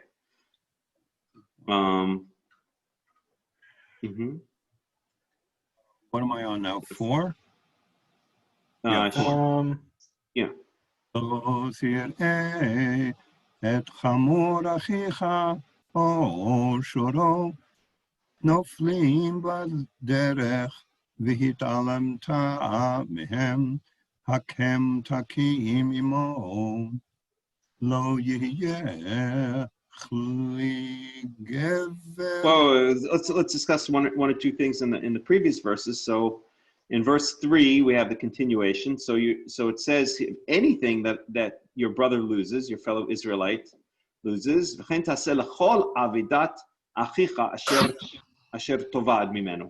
So you do for any item of your brother that has been lost from him, right? And for anyone who lives in Israel, you know that you'll see, as Bruce, you could certainly tell us about this, and that you'll see when something gets lost, what people generally will do is put up a sign saying Hashava Avida, or Hashavat Avida, right? And they'll be quoting this verse right here, and they'll put up a sign saying, found pair of glasses, such and such, call such and such number. You see that all over the place in Israel, and even though Israel is not explicitly in a religious country, you see the influence of the Tanakh on the culture there, of the Torah on the culture there. I remember learning at a Bible study course in college, the professor, the rabbi, he asked,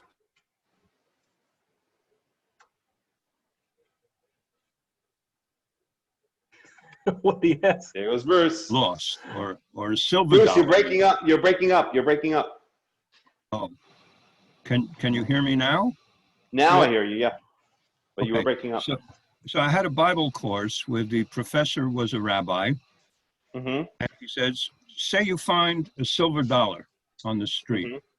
What do you do with it? It's something that's lost. What do you do with it? And people were volunteering answers. You give it to charity, you try and find a person, you, I don't know, all kinds of different things. And he says, no, you put it in your pocket because it doesn't have anyone's name on it. You don't know who it belongs to. So it's something that you just grab, you take it. What if you find a piece of jewelry at a bus stop? Right. You got a name on it? Now I'm asking you guys, because I found a piece of jewelry at a bus stop. What do I do? Put it in my pocket? It doesn't have any. I honestly think you have to do kind of a cost-benefit analysis. I mean, if it's worth a small amount, then I don't think you have to go out of your way to, try to find someone to return it to. The more it's worth, the more valuable it is, I think the more that once you go out of their way to try to find the owner, you know. That's my opinion. Well, you You know, have to use common sense. You have to use common sense. If it's a you know, it's a little cheap piece of costume jewelry that costs, you know, 5 shekels, then I don't think you have to go out of your way to find the owner. But if it's a, you know, a diamond ring, then you do. Yeah. well, you know, all of the mitzvot imply a certain amount of common sense. You have to have some underlying common sense to know when and how to apply them, you know? They're not just blanket statements. Sometimes you have to be your own judge.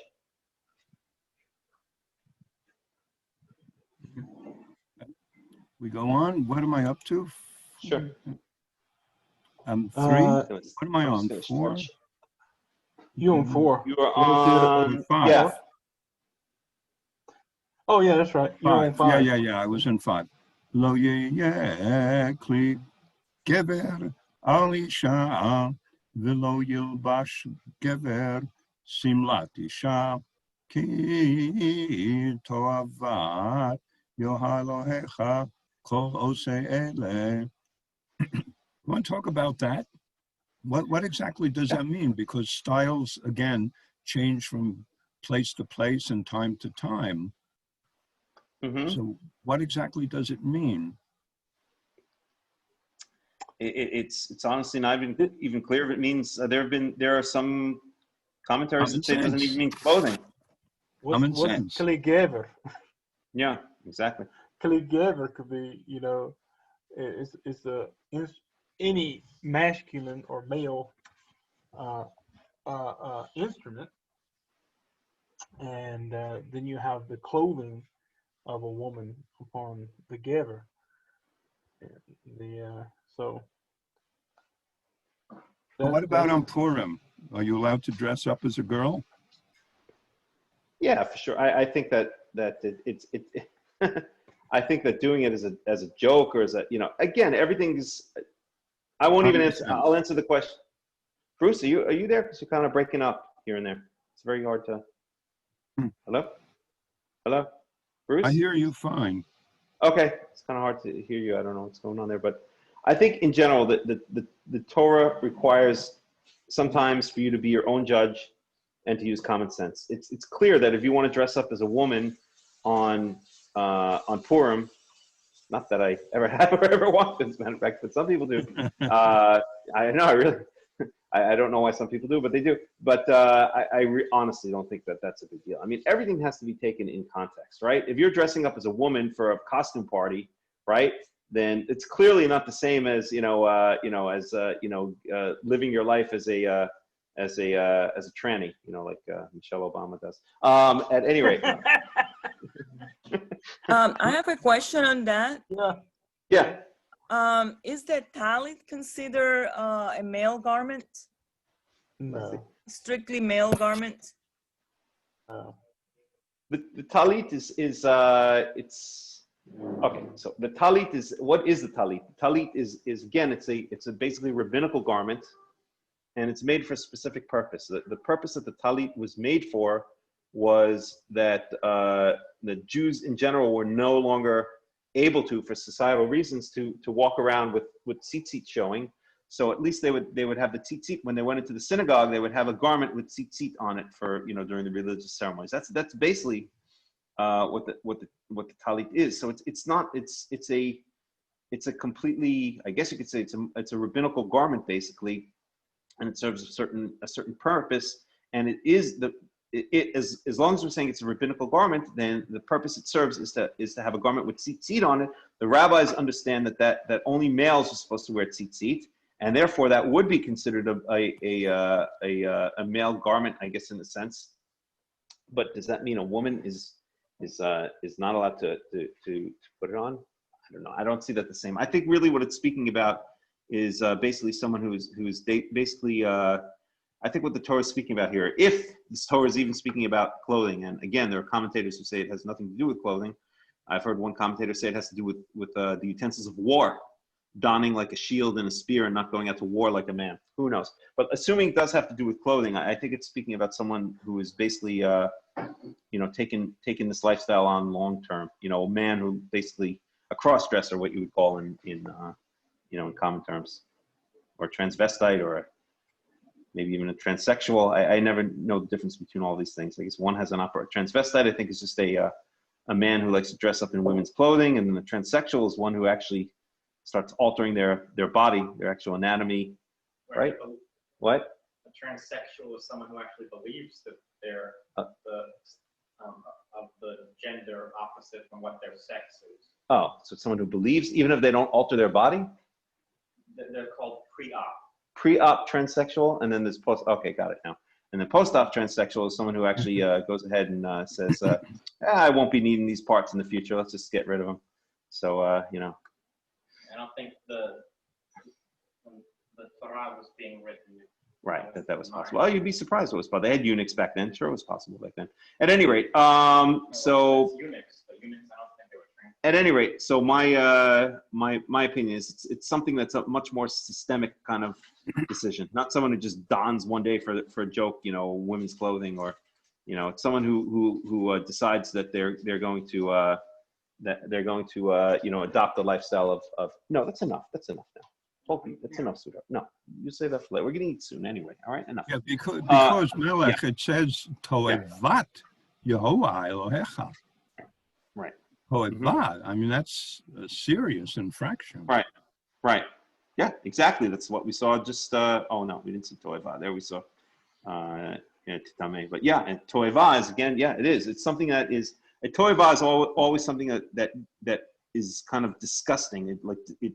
It arouses disgust or dislike. Yeah, there you go.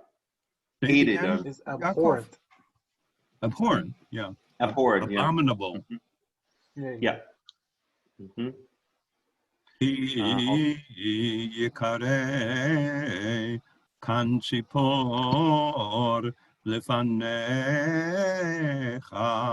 baderech b'chol et o al haaretz efrochim o veitzim v'haem rovetzet al haefrochim o al habeitzim lo tikach haem al habanim shaleach tishalach et haem ואת הבנים תיקח לך למען ייטב לך והארכת הימים.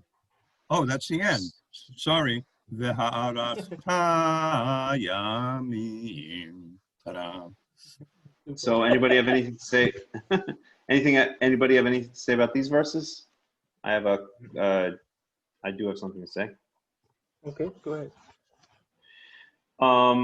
So what's important to keep in mind here, okay, or let's put it this way.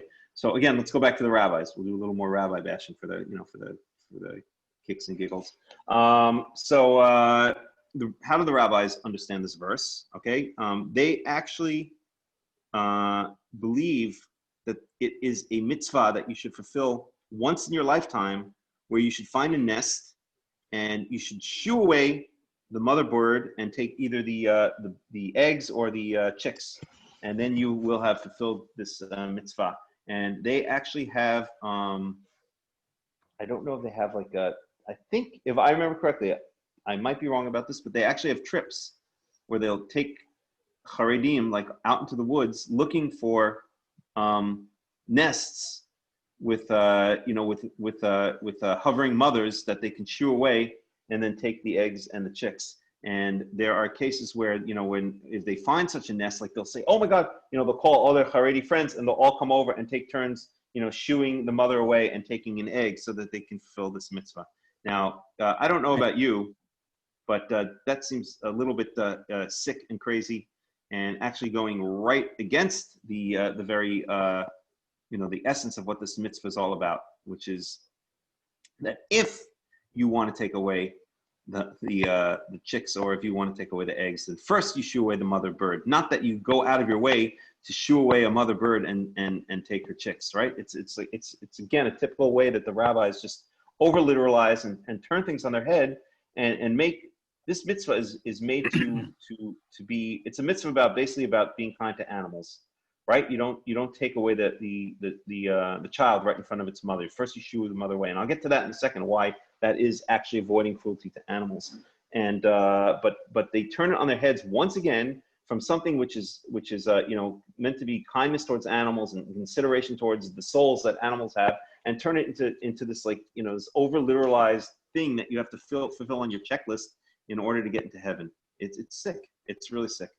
So anybody else want to say anything before I say one more thing?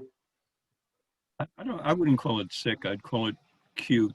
Maybe a little bit off base, but kind of cute. It's not cute. It's not off base because it's going right against what this is all about. The idea is you're not supposed to take the chicks away unless you need to. You're not supposed to go out of a way and steal babies from the mother, right? But if you're hungry and you need to eat, then you do it by first shooing away the mother. You don't do it right in front of the mother. So it is sick. It goes just against the opposite. It would be like saying, if you have to eat a baby kitten, then first, take the mother away before you eat the baby kitten. If you're starving to death and you have to eat a baby kitten, take the mother away before you take the kitten and eat the kitten, okay? And then the Karaites would go around and saying, oh, I'm going to fulfill this mitzvah by going around and finding as many cats as I can and stealing their kittens and eating them. It's the 180 degrees the opposite of what the mitzvah implies. The mitzvah implies kindness to animals. So it is sick, Bruce. I disagree with you. And one other thing I want to say is I never understood this mitzvah until in 2011 when I was living in Israel when our dog had puppies.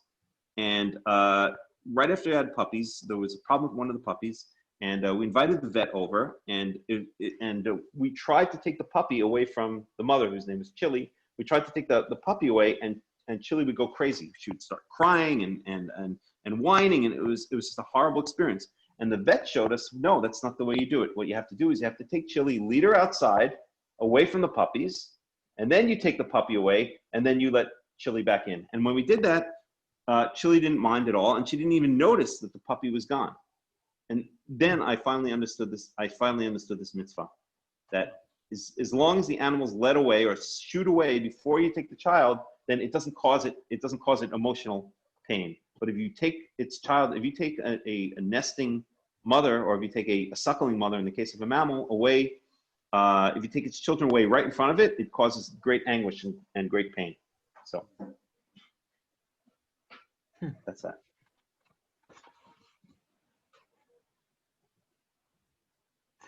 Okay.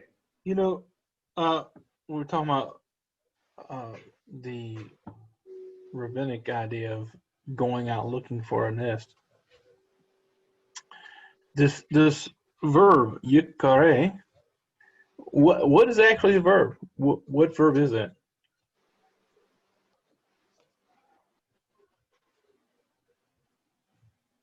The actual root is not kara with an aleph. It's kara with a hey. Right. But it's conjugate, and this is what I was saying once before about certain verbs. In the conjugation, that it could be one way or the other, depending on how you look at it. Just like moreh. Moreh could be from mem resh hey, or it could be from yod resh hey, because the hifil moreh, which would be a Torah instructor, is spelled and pronounced identically to the call or the pa'al moreh, from which is the participles. So Yaakov, why in your opinion is there an aleph at the end and not a hey? That's just the way it was written. There's not really any real explanation. We do know that the aleph, the hey, the wav, and the yod are technically all the same letter when it comes to vocalization, which is why whenever you have when you have it conjugated, the hey turns into a yod, or in the plural drops out and you have the waw.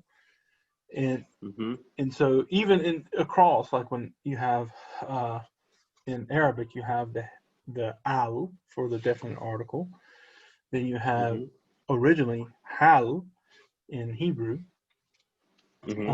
And so the aleph and hey there are actually the same letter. Is it But possible? anyway, This is whenever kind of you just, get into the infinitives, that's how you really understand the difference, because you don't say lekro, you say lekraf. This verb is lekraf and not lekro. Lekro means to call. Lekraf means to meet. But the interesting thing is whenever you visit somebody, even in English, what do you say? You call upon them. And so when you think about it, it says ki yikare kan sipor. You could actually say when a bird nest is called upon, which means it's visited. But really, actually, what it means is it's happened upon. Is idea when you happen upon, when you're walking around and you just happen, and it's a bird nest is happened upon. Is what it's talking about. This is the nifah. But you know, I can understand why they could have that understanding, because it's actually grammatically okay to say ki yikare kan sipor when a bird's nest is visited, because that's exact, or is met. Because it's basically the same thing.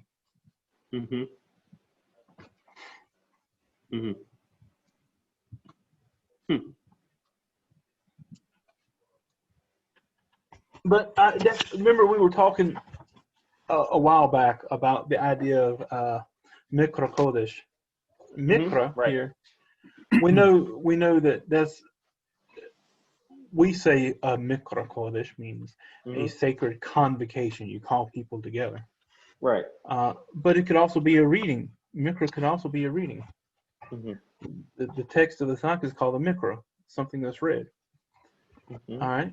But then you actually have something here. You have the word kara, which could be spelled with the final aleph instead of the hey. And you see that often in the Tanakh. And so the word mikra would be the same for this verb. And so you'd have the mikra with a different meaning in that case, which would mean it would be an event, something that happened.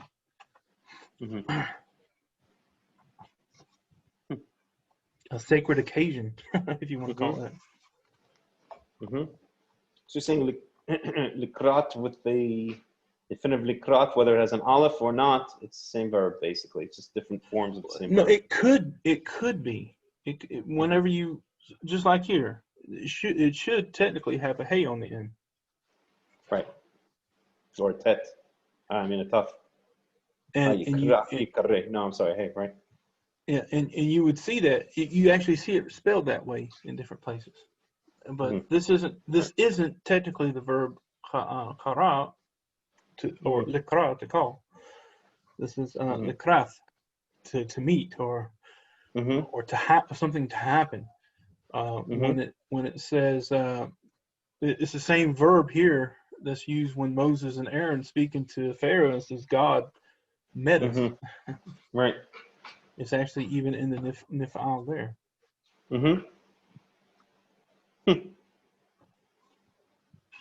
Okay. But anyhow. Anybody else want to make any points? Yeah.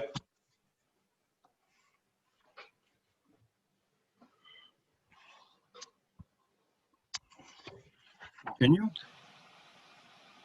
Yeah. תבנה בית חדש ועשית מעקה לגגיך ולא תשים דמים בביתך כי ייפול הנופל ממנו. By the way, I once did Miluim in Bethel, in the army base in Bethel, and it was built on former Jordanian buildings, and there was no maquet on the roof. And so I went to the post rabbi, and I said, "How can you have this?" And he said, "You know, you're right. and he put in a petition to have a makeh built on the roof of that the main building. Is it not? Isn't it Israeli law that all buildings must have fences around their roofs? It's It was a law in but Torah. this was in this army base. No, Israeli law. Well, that's what I'm getting at. It's a law in the Torah. It should be an Israeli law. No, it should be, but most laws in Torah are not in Israeli law. But I actually think I remember hearing somewhere. Right. So, think I remember hearing one somewhere thing that we it's have to actually ask law. ourselves too is the makeh for the roof, this barricade that we have to put up there. It's there so that it says "Walo tasim damim b'beitecha," so that you don't set blood in your house. Just in case someone should fall from talking about from your roof. So now does this make you liable for blood? Because it says it puts blood in your house, that you're responsible. So are you liable for Well, you didn't hate you did not hate your neighbor. No, you didn't. But you're still shedding blood in your home. So does that mean you're actually liable for the law for the blood? I guess you could argue that that if somebody falls from such a roof that doesn't have a makeh around it, then you need to go to the and dies, and maybe you need to go to the city of refuge. It sounds very similar to an axe flying off its handle, or a stone rolling down a hill. Which are the That's examples another thing. It says one thing interesting about this with the axe. It says say they're in the forest or whatever, and he's working with the axe, and the axe comes off of the axe head comes off of the shaft, and it says, and it finds his head, which we know is an accident, but that is like saying it's an act of God or something that or often hit him. Perhaps, or I think it's just implying on a more simple level. I think it's just implying there that he didn't have any intent to send it in that direction. It's just saying it's trying to point out the lack of intent. To find his head. Right, but it's trying to point out the lack of intent on the part of the person who. Right, I understand. Acts. Yeah. That's just like saying here, if he fell off the roof. Right. He did the ground find him? Actually, thinking about the rabbi of this base, he could have gotten around it because it says ki tivnei bait chadash. It doesn't say if you're moving into an old house that someone else built. So there was a workaround if he wanted to. If he wanted to be very Talmudic that day, he could have gotten around it. If he wanted to be, right. So the rabbi wasn't overly rabbinic. Okay. Okay. Lo tizra kamecha kil ayim ken tikdash hamaleah hazera asher tizra v'tevuat hakarem lo tacharosh b'shor uv'chamor yachdav lo tilbash shatnez semeru fishtim yachdav. You want to talk about any of this stuff, or should I keep going? I definitely would like to talk to you, but we can. I think we should stop right there. Okay. You did 11, right? Yeah, you just did 11. I did 11. So clearly, right? This is different types of things don't belong together, right? Yeah. But it says in another place you're not to yoke two different types of animals together. This is right here. So they do have a common thread. There's a common theme. Right. Not to mix things that unlike things. Right. Now we could see there's a practical reason for verse 10 with an ox and a donkey, right? Because the donkey's going to. I remember one time. Just to give an example again with my dog, when our dog had puppies, we had the brilliant idea of tying Chili, the mother dog, to one of the puppies, thinking that way they wouldn't run away. Like it would be harder for them to run away. Well, unfortunately, what happened is Chili saw, I guess it was a cat or some other animal, and still like thinking about it, it's horrible. And Chili went, absolutely wild, chasing after the cat, and dragged the poor little puppy like halfway across the street. Cruel. So there's a practical reason why one should not plow an ox, should not plow with an ox and a donkey yoked together. It's cruel to the donkey, basically, right? I see you learned a lot from your dog. You have no idea. It's amazing. You really do learn a lot from animals. But verse 11, do not wear clothes of wool and linen woven together. Why? What is the practical reason there? What's the practical reason for not planting two types of seed in your vineyard? Why? I don't have an answer. Yeah, I don't have an answer. This is usually, shotness is usually, again, by the rabbis, is considered one of those things that is, is a chok that we're not meant to understand at all. You have wool, semer, and then you have what's called flax, which is the pishta, right? Or the pishtim. Mm-hmm. But what's the point of? Why wouldn't you? What would be so bad by having wool and flax together? Right. Well, flax is a plant material. Right. And wool is an animal material. Right. But does that mean you can't have just two different types of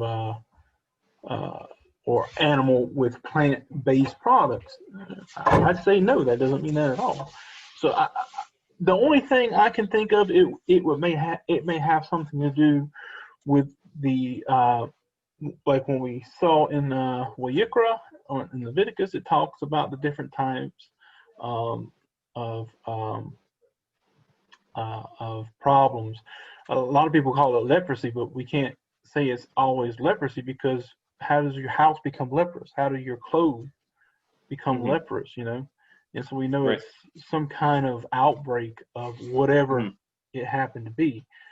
And I think it has to have something to do with that, or at least it could be for the clothes. It has to do with some kind of purity.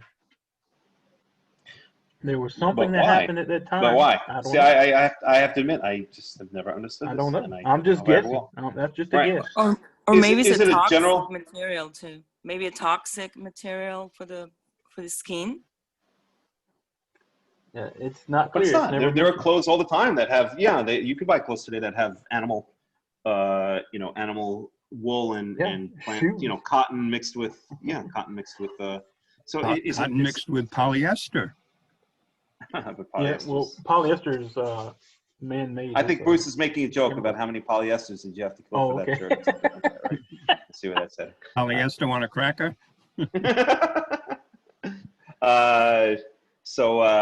But is it something, I mean, some people have said that it's something more theoretical, that God doesn't like mixing together different things of different types, right? Some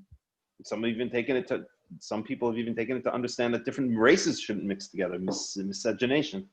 I'm not saying that, but I'm saying that people have taken these verses to understand in that way. So is it a theoretical thing where God is making a statement about don't mix different things together, keep everything in their own place, and in their, everything and everyone in their own place, and their, keep things separate? Or is it something more practical? Or I don't know. I don't have answers to this. These are just questions I've asked over the years. My dad said, you marry your own kind. And this is another version of you marry your own kind. Well, that's what I'm at. Yeah, is it? Yeah, my dad too. There were not many rules regarding Judaism in my house, but there were two rules. Don't bring unkosher food into the house on pain of death, and number two, you must marry a Jewish girl. If you don't marry a Jewish girl, That's it. You're cut off. basically. Those were the 2 rules, basically. And he wasn't messing around either. You know, it's interesting that when we talk about this vineyard thing, you know, it uses in the Hebrew it says tikdash, which would seem to be something that you make sacred, you set aside for a purpose. But the Targum Onkelos, anyways, it has it as tista'ev. Tista'ev has to do with something being unclean. That's how they translate the word tikdash. Well, I'm going to go to you guys can go on if you want, but I want to go to my favorite translator who I mentioned last time, who's Robert Alter, and see how he interprets this, because he really is quite an interesting biblical scholar. So, oh shoot, why is this not working? But if you want to go on a little bit, then go ahead, and I'll look it up in the meantime. So I've got to dig it up here. It'll take a couple minutes. You want to at least finish this aliyah and call it a day? Yeah. That'd be good. Well, we can go on. I mean, yeah, we haven't even reached our 3 hours yet, so. Okay. V'samla alilot dvarim v'hotzi aleha shemra v'ama. Oh wait, am I saying? No, I'm sorry.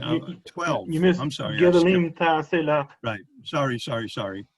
Gedalim ta'aseh lach al arba kanfoth ksuthecha asher techase ba ki kach ish isha uva eleha usnea v'sam la alilot dvarim v'hotzi aleha shemra ואמר את האישה הזאת לקחתי ואקרב אליה ולא מצאתי לה בתולה ולקח אבי הנערה ואימה והוציאו את בתולי הנערה אל זקני העיר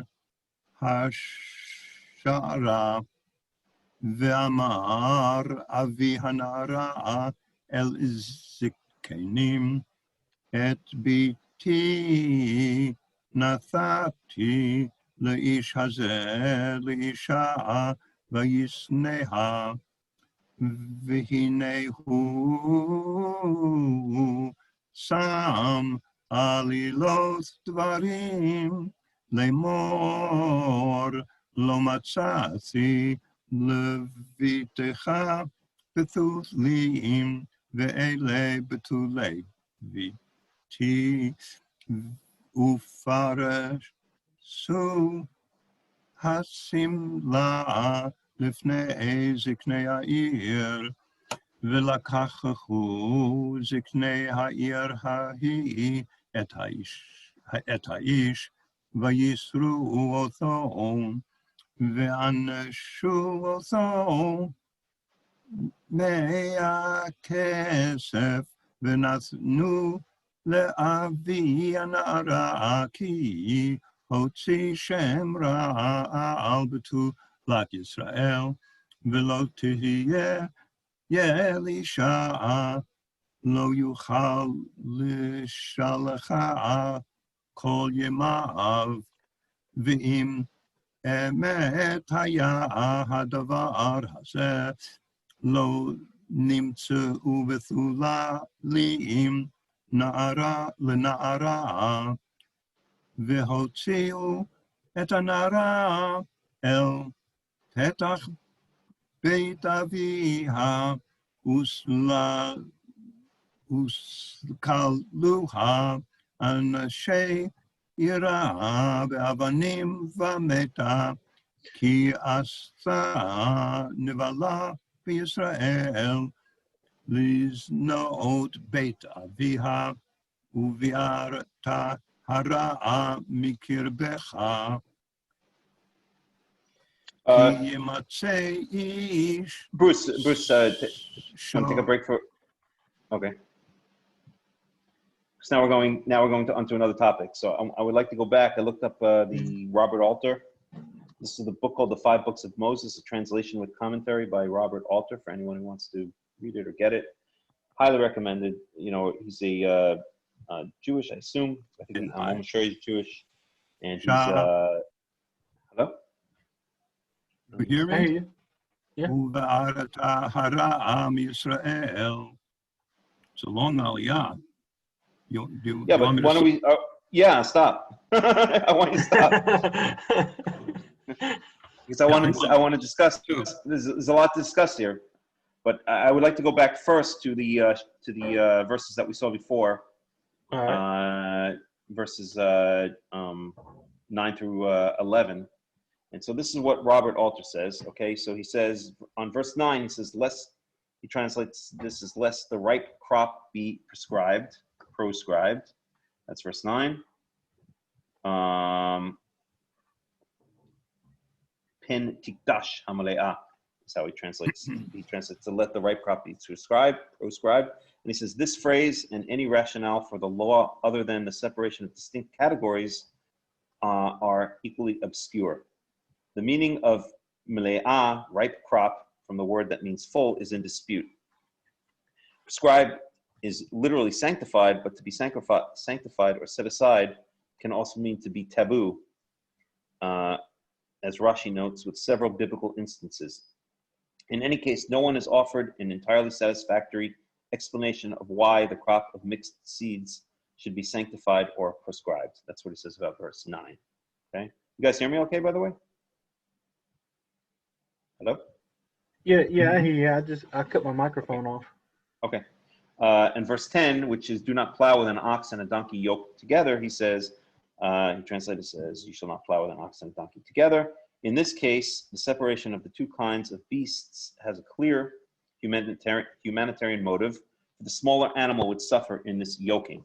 Okay, so it's pretty much what we said before. And then verse 11, do not wear clothes of wool and linen woven together, shatnez. He says, this term seems to be a foreign loan word, perhaps from the Egyptian. And so, lest its sense be obscure, the rest of the verse is a gloss on its meaning. Minglings of wool and linen were worn by the priests and used in the sanctuary trappings. So the separation of categories here may be intended to draw a line between the profane and the holy. And so basically what he's saying is he has no idea either, and nobody has any ideas regarding, that's basically what he's saying, aside from the ox and the donkey, which clearly have a practical implication, verses 9 and 11 don't seem to have any meaning that anyone's been able to really figure out with any surety. So that's that. So just want to read something here.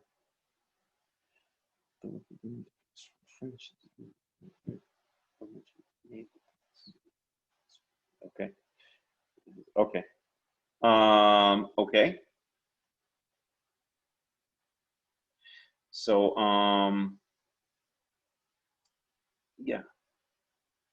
I would also like to mention regarding verse 12. Okay, so first of all, for verse 12, he says, here the word used is gedilim, right? It's different from tzitzit, right? Which is what's used in Numbers. So he says here, the Hebrew word gedilim differs from fringe. Tzitzit used in Numbers 15, 38 to 41. Here, no mention is made that the tassel is a device or a remembering device, mnemonic, he says, but he means remembering device for the believing Israelites. Fringes at the hems of garments were fairly common in ancient Near Eastern apparel. And if you look, I have to find it now, they have found images of Israelites captured in war. I think it was Jehu. Was it the Merneptah steel? Merneptah steel. Let me just look it up. If I'm not mistaken. Yeah. It's an inscription by Libyans.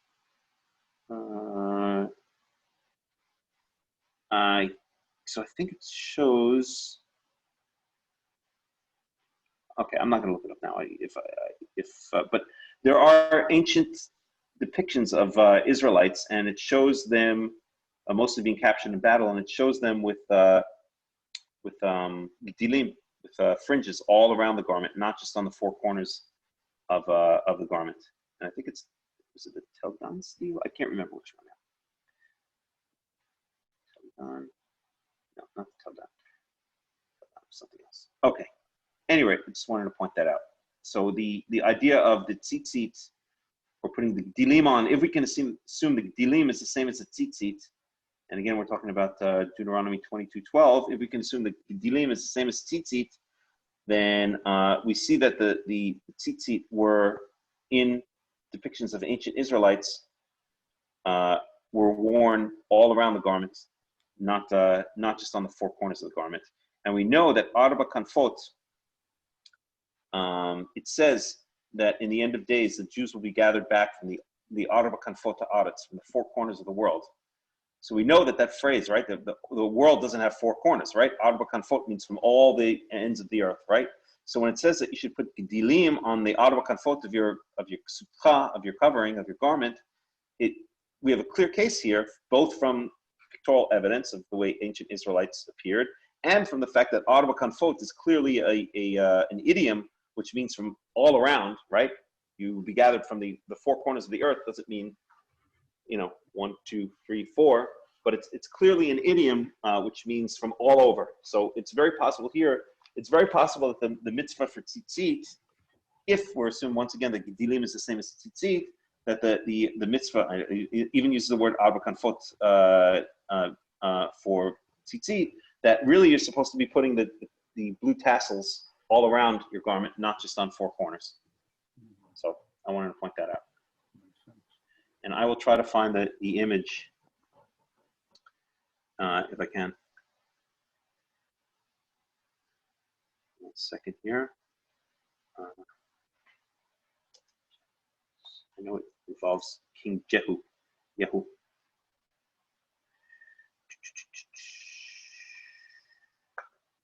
1 second here.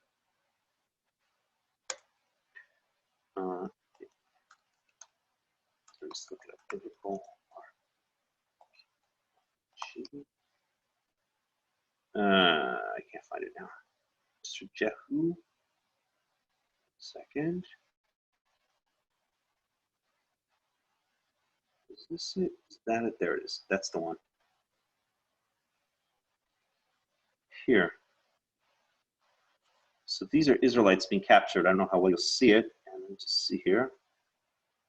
And this is on, it's the black obelisk of Shalmaneser III. And here we see, I'm showing it on a screen. So I don't know how well you're going to see it, but I'll try to bring it up a little bit. Okay, 1 second. Too small. Can you guys hear me okay? There's no response, so I don't know if you can. Yeah, I hear you. Yeah, I hear you fine.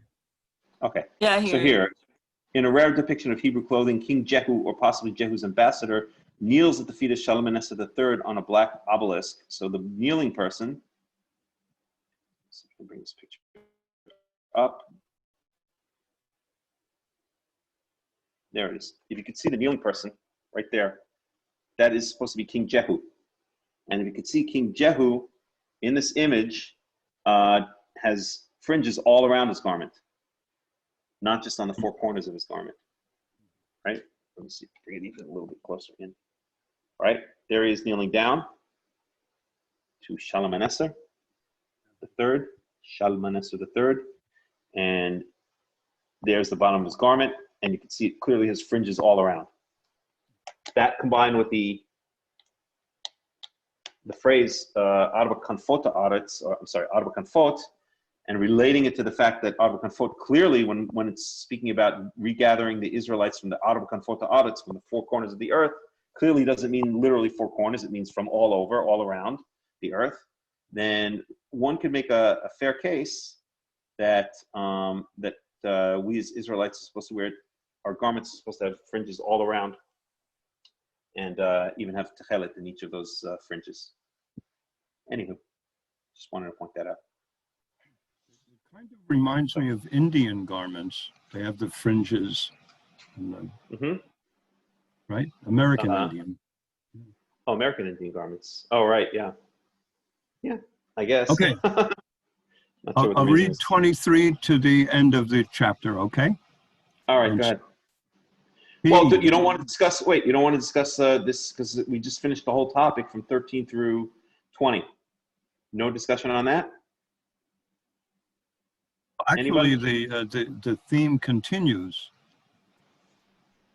Not really. Now it goes, I mean, it's the same overall theme, but it's different, right? This is talking about a woman presenting herself as a virgin who turns out not to be a virgin, right? 13 through 20. Does anybody want to say anything about it? Yaakov, you have anything to say? It's becoming more and more irrelevant today.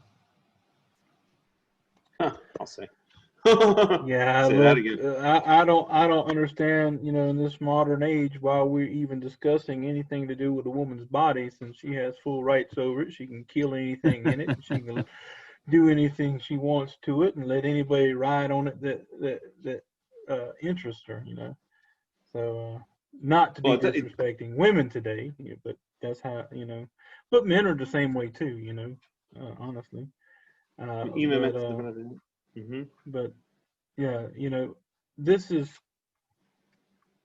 a protection for women who were chaste women, to keep them from being spoken ill of or being used, because we see in other places talking about a man, you know, happened to, you know, go out and find a virgin who wasn't happened to be married, and he just has sex with her, you know. And it says that he would have to pay the dower, the mahar, to the father, and if the father didn't want it, then he'd basically pay her the virgin's dower, and she'd be married to him for life. And that's the same thing here, you know. He sees this girl, he marries her, and then he says, "Oh, she wasn't quite what I wanted." Well, we don't know why he brought this bad report of this girl, but he's trying to get rid of her, and so it prevents that. You know, in Yiddish, a matchmaker is called a shotgun. So this is a shotgun wedding. There you go. The shotgun wedding. Okay, let's talk about a couple things in these verses. The sheet. So ostensibly, the sheet is going to have the blood of the period. Not the period of the you know, the deflowering of the woman on it is the idea, right? So does this imply that in ancient Israel, after a man and a woman had sex for the first time, when they were just married and had sex for the first time, then they took the sheet on which they had the relations and gave it back to the daughter's father, the father of the bride? Because, right, I mean, this is kind of, I mean, when you think about the implications here, this is very strange. Why is the father holding onto a sheet which proves his daughter's virginity, and how did he get it? How did he get it in the first place? Right? It's very odd. Well, let's look at this.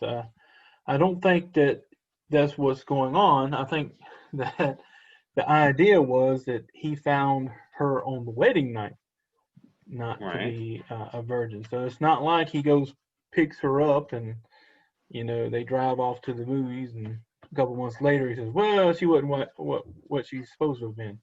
No, I'm talking about verse 17. I'm talking about verse 17. Right. You're talking about the clothing with the blood on it. How does the father get it? I'm saying this is still, they're all together. This happened on the wedding night, you know, and I'm pretty sure the father was there, and that's how he would have access to the cloth anyway. Is if the guy said, "Well, hey, she wasn't a virgin last night," well, they had to lay on something, all right? And that's what they're saying. Well, if they find that there happened to be blood upon it, then the girl was a virgin. You're saying this entire story would take place on the that makes sense. They were all together. Story would take place normally on the first you would night. have a wedding ceremony, you know, just like with the story of Lavan. You know, he married his daughter, he set it all up, and they had a big party, you know, and I'm saying this is basically that. It's not like he brought the girl home and FedExed the cloth to the father or something like that. That's not what's going on. Right. You're saying it's all happening the same night. That makes sense. Yeah, in the same place. And it doesn't mention exactly what this proof of my daughter's virginity. It mentions a cloth, right? Mm-hmm. And first, let's see, verse 17. Let me just read in the Hebrew. והנה הוא שם עלילות דברים לאמור לא מצאתי לביתך בתולים ואלה בתולי ביתי ופרסו השמלה לפני זקני העיר. So first of all, simla, so I was just looking at the English is cloth, but simla implies a piece of clothing, a dress, not just a cloth. So it's, I guess, the robe she was in or something like that. לפני זקני העיר. But again, it doesn't say explicitly what we're talking about. So can we assume that the proof is blood on that simla, on that dress, on that garment? It's whatever someone wants to understand proof of virginity is, because that's what we're talking about. Well, what would the proof of virginity be on a cloth? It would have to be the blood, right? Normally, I would say yeah, but right. To say absolutely no. I can't imagine what that's not there. I can't imagine anything else scratch either, from scratch marks from when they're really getting into it. I mean, yeah, what else? But it doesn't actually say that you would see anything other than that the betalim, which would be the sign. Okay, it never mentions the blood explicitly. It never mentions the blood explicitly. That's right? what I'm getting at. Right. So whatever you want to consider that to be. Right. That's pretty much a guess. Now, naturally, we would say yeah, because that's really. Right. And today, of course, most female doctors would disagree, saying that a woman doesn't always bleed, even if she's a virgin. There are some women who right. Who have no hymens, who are born without the part that needs to be broken. So But again, the Torah doesn't deal with borderline cases. Those are all specific cases. The Torah is dealing with general situations, right? Mm-hmm. So, one other thing is you pointed this out, I think, just now, Yaakov, that this is very similar to the law of a man who either seduces or rapes. Seduces really a virgin, and then he's required to pay 50 shekels to the father, and he's never allowed to divorce her. Here, if he's embarrassed her by putting these false claims on a virgin daughter of Israel, then he's also required to pay here 100 shekels. 100 shekels. And he's never allowed to divorce her. So once you've, so there seems to be a common thread here that if somehow or another you've done something to one of the virgin daughters of Israel that somehow, violates them in one way or another, then you lose the right to divorce them. Now you're required to take care of them for the rest of your life. It's the same thing. So let's see. What else did I want to say here? And then another question is, so if it does turn out to be true, then the woman is put to death. So does this imply that obviously it's expected that women were supposed to be virgins back then when they were married, but does this imply if you violate that any non-virgin woman, any woman who violates her virginity outside of marriage, the punishment in ancient Israel was death? Right? That's what this seems to imply. Yet it's never stated. That's never stated explicitly. It's stated in the case of the daughter of is it the Kohen or the Kohen Gadol? I think the Kohen Gadol. It says that if she's found to be playing the prostitute or playing the whore in her father's house, and she's taken out and burnt to death. It says explicitly, but now it seems this would imply that any daughter who is married, obviously we're not talking about women who are divorced or widowed, but any young Israelite maiden is expected to retain her virginity up until marriage on pain of death, right? Wouldn't this imply this? Well, we see that there's going to be laws talking about a woman who's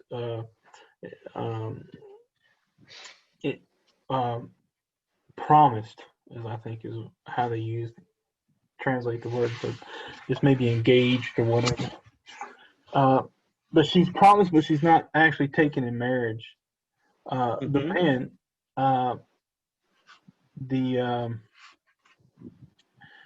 the person who does that, I think, is put to death, unless she happened to be a slave. And then it would be a different thing. But so if a man takes a woman who happened to be engaged and promised to a man and has sex with her, I think he's put to death. The case here would be the woman who's engaged to a man who happens to be had sex while she was promised. She would be put to death too. No, but not in verse 20. I'm not talking about verse 22. Yeah, I'm talking about verse 20. Verse 25. Before she was married. Well, let's go. Let's go back for a second to verse 20. It doesn't say anything about her already being engaged to anyone, right? It's just that she got married. The man had relations with her, found that she wasn't a virgin, ostensibly through not seeing blood on the simla, on the garment, and now she's put to death. If it's true. Well, that's what I'm getting at. We know that the law says that if a man entices a woman, he talks her, she's a virgin, she's not promised, and she's not married. In that case, she's not put to death. She's married to the guy. All right, and it says that he's not allowed to divorce her. Well, that's a completely different case. That's a completely different case because there she's a virgin when she's having relations. Here she's not. Yeah, but she's not promised to anybody either. Right. Exactly. Because if she's promised to someone, that's a different story. The deed's in trouble. Right, but we're not talking about the dude here. Here we're talking about the girl. The girl is put to death for being a slut. So is how sluttery? Can she be married? Wait a minute. How can if you're saying that's the case, she's just being a slut. Even whether she's promised or not, then she can't be married to the guy the rest of her life. Because she was a slut and she's got to be put to death. No, that turns out when you look at these two that's together, if it's not true.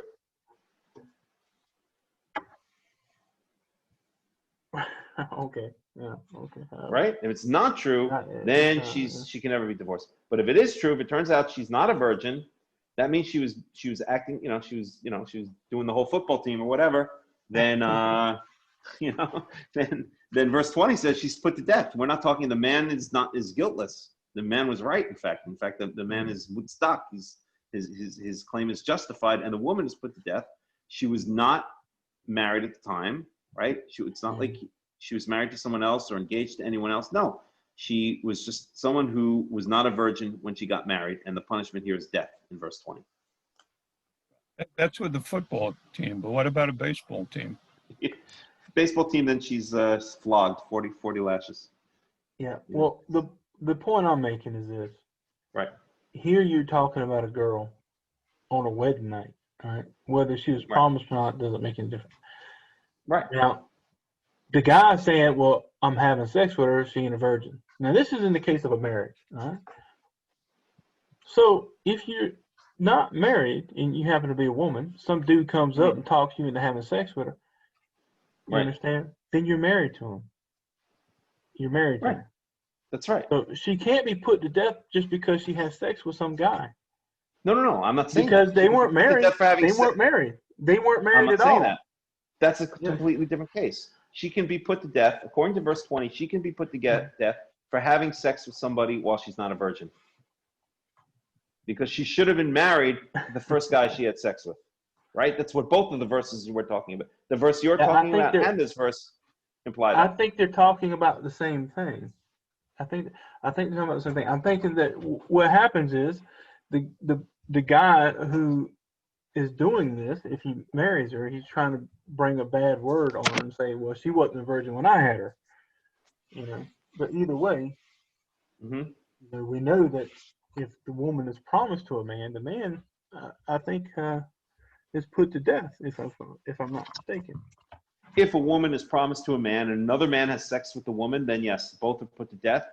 If it's intentional, if it's on the woman's part, and only the man is put to death if the woman is not. If it was in the case of rape, that's right. Right. And so that's the only way the girl's put to death by having sex. Not in verse If 20. she's promised. No, if she's Not in promised, verse 20. if Not in verse she's 20. not promised to Yeah. anybody, then she just gets married to the guy. You know, he can't But not- say, "Well, I talked her out of it, and now she's not a virgin." Anyway, but I'm verse saying 20 this is talking about a. She's only put to death in the case that she was promised to him already, and when he married her, she was found not to be a virgin. No, it has nothing to do with whether she was promised to him at the time she had sex with the other guy or not. But anyway, whatever. Let's. We'll You see can't that in have a it couple of both ways. verses. Yeah, but that's a different. But Bruce, you understand what I'm saying? That's a different issue. What I'm trying to say here is verse 20 basically shows that if you break your virginity before getting married, or if you don't marry the guy that you break your virginity with, then you're put to death. That's what I'm talking about. Yeah, but That's the only case. Because if she's not promised to anybody he has sex with her, there's no crime at all for either party. So you can't say she can't just go out and have as sex long with as she somebody. as long as she marries him. As long as she marries the guy, that's what I'm getting at. If she doesn't marry the guy and she's doing it behind her father's back, and then she gets married to another guy, that's a different. She's not story. a virgin, right? But that's verse 20. So that implies. So much of this discussion, guys, is very, very periodic. It goes back to the time that this was written. It even goes back 2 generations. Our parents' generation, our fathers married virgins. It was almost unheard of. That's right. That our fathers would have not married a virgin. Yeah, and they married virgins and had 10 kids. The time that this was written. But nowadays, it's almost unheard of to find one. Our generation, right? A virgin is like hen's teeth. Yeah. Yeah. Good luck marrying a virgin in this day and age. You'll have to, you have to find a woman that was like, raised by wolves or something like that. I did. My wife, the mother of my children, was a virgin. Oh, God bless you. Oh, I thought you were going to say the mother of your children was raised by wolves. That too. Anyway, but it does show how far this has been, as Bruce points out, this has basically been law from ancient times up until 2 generations ago throughout almost all societies, that have been viable societies. This was relevant. Right. Today, it's hardly relevant. Well, it's still relevant. It's gonna be relevant because the societies that don't follow it are going to collapse, as they're collapsing right now. It's still relevant. You can't change the law of God. This is the law of God. A woman is supposed to be, a virgin when she's married to a man. That's the law. If afterwards she gets divorced or if she is widowed, that's a different story. That's a completely different story. But when she marries her first man, yeah. My point is that society was the same from the time that this was written up until my parents' generation. And today, it's a different world. Yeah. It's a different world. Yeah, I know your point. Your point is exactly right. And that just shows how far off. Okay, so you take again the United States of America, which considers it, to be the most progressive. They're breaking new ground. They're breaking the ancient yoke of God and throwing off this horrible religion and their freedom and liberty and all this kind of stuff. And really, they're so, I like to call it historical myopia. They're so blinded. They're so myopic and so unaware of the fact that they're not making progress. They're just repeating the mistakes of any other society that's left the ways of Yehovah, that's left the ways of God, and they don't realize how far they've gone in 2 generations. And we see right now what's going on in the United States. That place is collapsing. It's literally collapsing.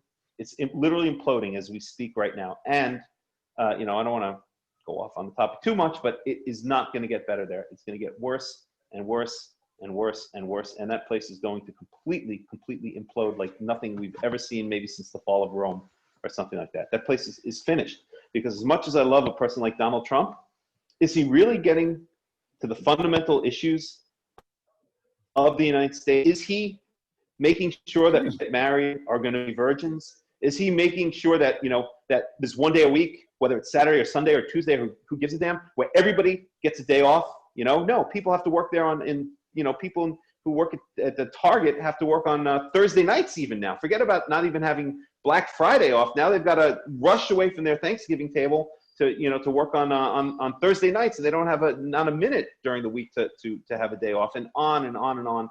And so honestly, as much as a person like Donald Trump and this kind of right-wing revivalism is great, and I love the guy. I think he's a hero in so many ways. It's the United States and the West need so much more of a fundamental fixing than just we're going to boost the economy by putting tariffs on goods from China. Yeah, that's important, but it's the problems are so much more fundamental than the non-religious right or the semi-religious right and the right-wing Donald Trump people realize. And this is exactly as you said. There's momentum, there's societal momentum in this direction or that direction. And you're right. Donald Trump is contributing to a momentum in a right-wing direction. So we don't know what's going to happen on November 4th.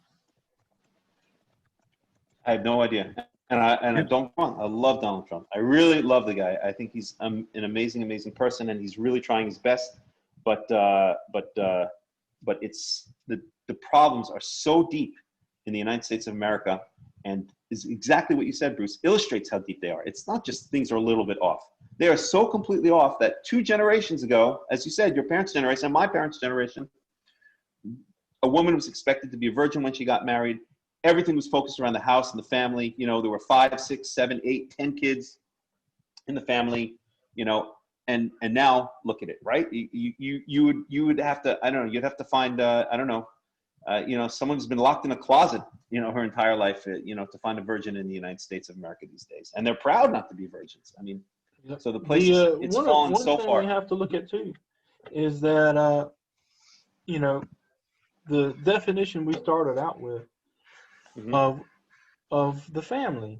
The father is considered the Adon, okay? Right. And you see that the sons, they don't only call their father Avi, but they call him Adoni. Also, the wife calls the father Adoni, and they're basically property. The woman who is married is called Ba'alat Baal, which means she's owned by the master, basically. And when we look at what happened in Western society, is we had this idea that a woman being considered property was degrading, whereas in reality, these laws were meant to protect the women. Because of course they were meant to protect the women. Of course they're meant to protect the women. Look at I'm sorry, go ahead. You have rapes and so forth. This isn't technically a crime against humanity per se in the Torah. This is a crime against property. Okay? When you look at the for instance, the slave. If a slave was to die at the hands of his master, for instance, there's different types of punishment. If he didn't die right away, that was one thing. But if he happened to die a few days later, what does it say? Well, it was his property after all. It's basically what the Torah says, and that's exactly what the Torah says. He was his property. And ladies and gentlemen, Shabbat is almost over here. Okay. All right, Bruce. And I have to finish reading the Parashat HaShavua. All right, I got you. You got to do what you got to do. I'm going to say goodbye. All right. Shavua Tov. Shabbat Shalom. Shavua Tov. All right, Shabbat Shalom, Bruce. Bye-bye. All right, bye. But the liberation of women came about because people began to think that women being considered property of the husband was considered degrading. And so now comes the women's lib movement, saying that women are just as equal as the man, which none of this in the Torah was meant to degrade the woman. The husband was to protect the wife, to provide Family, for the wife. the greatest protection of a woman is the family. All right, not That's the right. government. The government That's right. stole the role of the family. Stole the role of safety and protection and happiness away from the family and gave it to the government. It was a deliberate, cynical attempt to destroy the family. So now you look at like all these these poor women in New York who got suckered into into the whole feminist thing, and they're 38 years old. They spent their lives trying to build a career and education and career, and I'm going to have kids someday, and now they're senior vice president at such and such bank or such and such advertising agency, and now the whole society is collapsing around them. And now what are they going to do? They don't have a family to take care of them. They don't have a man. They don't have a household. They don't have kids. They have nothing. They put their entire lives in this false God, this false belief system. That somehow they're going to be liberated and free. We'll see how liberated, and they're not.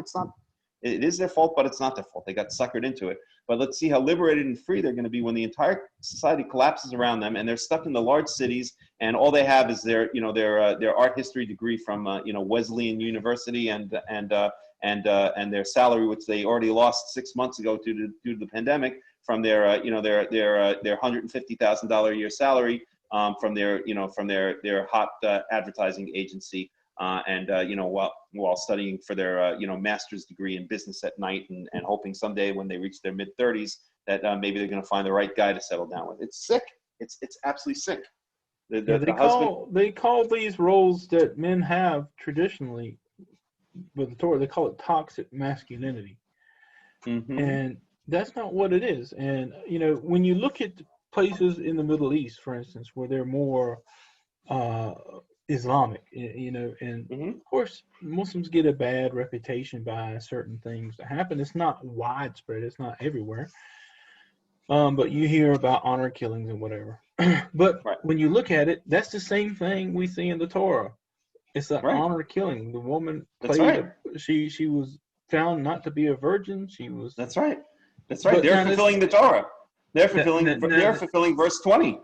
If they do an honor killing, and the woman is actually not a virgin, and she's been playing around, slutifying herself all over, all over Ramallah or Khan Yunis or whatever. Right. So I had a really good friend of mine. His name was Hussein. He came from Lebanon. Right. And this was back in the early 80s. He came to the United States because he was shot. There was Israel invaded southern Lebanon. He lived in Tyre, and he ended up getting shot. Anyways, he came to America on a medical visa. Right. And he's a Shiite Muslim, and he'd never been outside of Lebanon. But he's on his way to the United States. He, of course, he has a stopover by Europe, and then he ends up in New York. And he said it was so strange, because I'd heard about freedom my whole life. Everybody's, they're free in the West. They're free in the West, and we're oppressed here. And he said the only thing I saw really that was different was that the further west he flew, the more naked the women were. and he said the only freedom in the Western world is for the women to think that being free is to walk around naked and sleep with whoever they want. And it's just like the Iranians accuse the United States of. They'll say, freedom for women. There's some freedom. If you look around in the United States, the women are objectified, right? They're put on billboards, scantily clad on billboard. That's freedom. That's not freedom for women. That's exploitation of women. That's degradation of women. There's no respect for women in such a society. And of course, the results are obvious. What I want to say, and you see that a lot of Muslims who come to the United States, anyone who knows me now, as you do, Yaakov, know I've spent about a year of my life total in Morocco. So and I was very close to family there. I lived with that family for a while, and so I know Muslim culture, at least Moroccan Muslim culture. I can't say as well as if I'd grown up there, but I know it kind of well. And I've seen again and again that what happens is Muslims will come to the United States or to the West in general. And you know, they all they want to do. All my Moroccan friends, all they want to do is come to the United States. That's their dream, to come to the United States or to Europe, United States or Europe. And what happens again and again is once they get to the United States, they quickly become disillusioned with the place, and they end up hating it so much that they actually end up I won't say a lot of them, but some of them end up joining terrorist cells against the United States and end up despising the United States of America, because it's not at all what they thought it was going to be, right? They thought it was going to be this land of freedom and prosperity, and instead what they see is, you know, just the decadence of a society like, you know, collapsing ancient Rome. And a lot of these people will end up, you know, despising the country that they dreamed about when they were younger. And women went in the Western world, women went from a status of being respected and protected and cherished to being under this false guise of liberation, and they're basically exploited. You know, they're absolutely exploited and used, sexualized, and you know, and it's a shame, because the Western thought has so twisted the roles of the family that the Torah lays out. And even I even talk to some women who believe in the Torah, and they get really angry when you point out there's no such thing as women liberation in the Torah. There are free. No, I totally disagree. I but, disagree. The ultimate liberation is the Torah woman. That's the ultimate liberation. A woman is surrounded by her family, by her husband, her children, safe in her house, safe with her extended family. That's the ultimate liberation. Not working, you know, not working 70 hours as a senior vice president in an international advertising agency for $120,000 a year. That's not freedom. That's not liberation. That's slavery. That is the ultimate form of slavery. And of course, this was all done on purpose for, I don't even know why. I guess just the desire to destroy societies. But also there's certainly an economic incentive. When you can get all the women out into the workforce, now you've basically doubled the amount of workers in the workforce, and you could pay, you know, law of supply and demand. The more the supply, then the less the demand. You can drop everyone's salaries. So there's the lie that when the women come into the workforce, it's going to be economic benefit to everyone.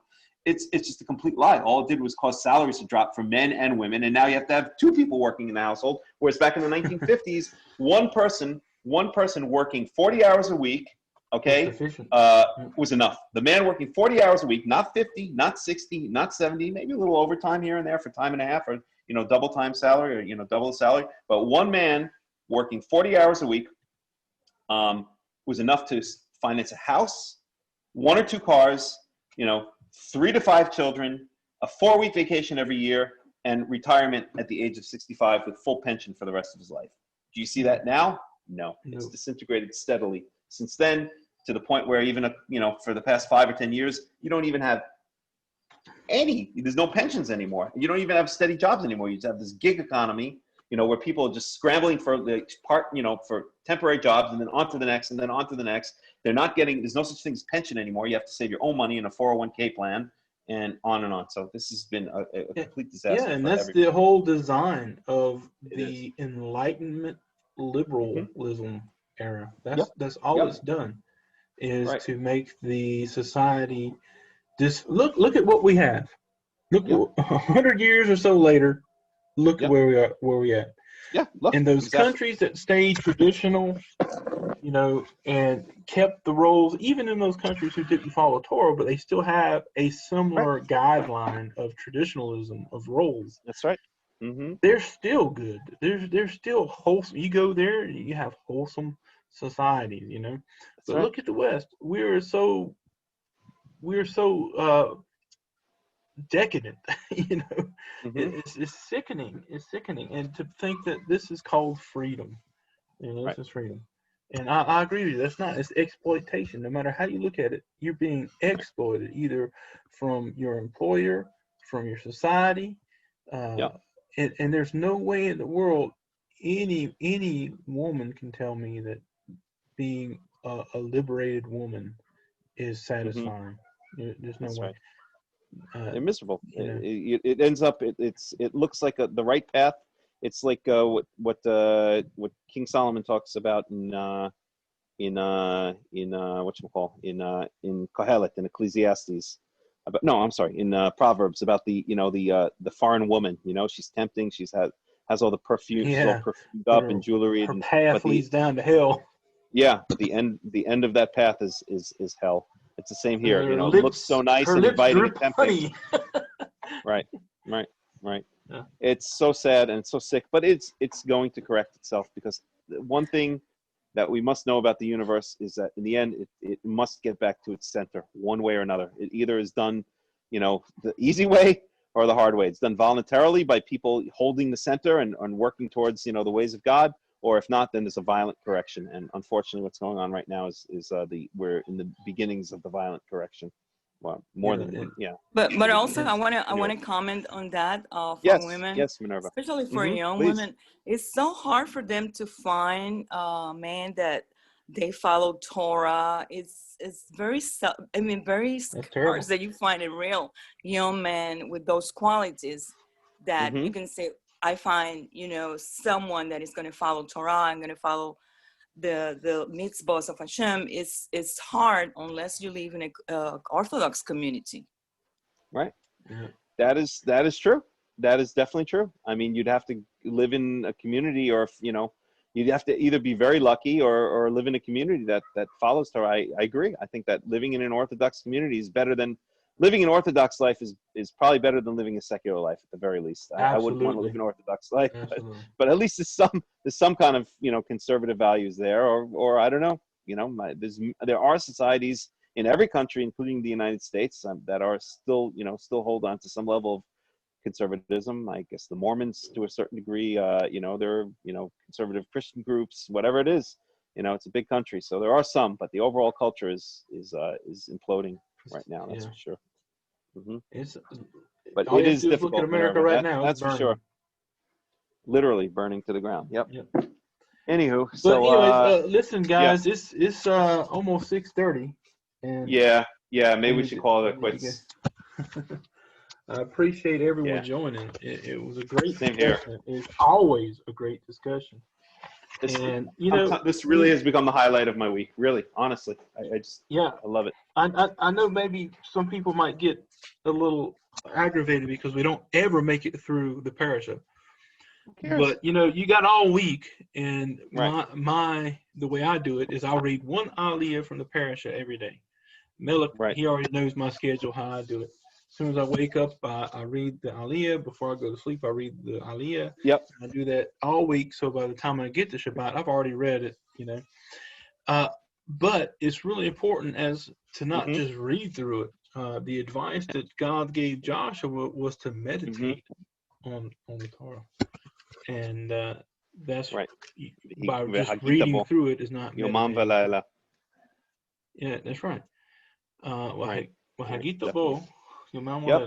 that's really important. So as we read on Shabbat and we're here together, it's great to have other people to discuss it with and to go slowly. We might not ever come to a complete agreement on everything, but it's great to discuss it because no one person knows everything. Yeah. So I just want to say I appreciate everyone being here. That's the whole thing is to learn from each other. And that's right. Yep. That's right. But I appreciate you coming. And we never have to finish the Parsha. Let's not give us. Yeah, we're never ever going to finish. All right. It's got to be a very small Parsha for us to. And that's fine. You know what? If we finish it, we're doing something wrong because it means we didn't learn it. We just rushed through it. On it. It's fine to do that, but that's not the purpose of the study. The purpose of the study is to really do it. Dig into the Torah and really discuss things and flesh it all out. So. Yep. Thank you. All right. Yeah. Cool. Oh, you're very welcome. Thank you. I really appreciate you all coming. So I wish everyone a Shabbat Shalom, what's left of it, and a Shavua Tov. Shabbat Shalom, Shavua Tov for everyone. And Shavua Tov. All right. Yep. Bye, guys. Shabbat Shalom, Shavua Tov. All right, then. Okay. Shabbat Shalom, Antoinette. Good to see you.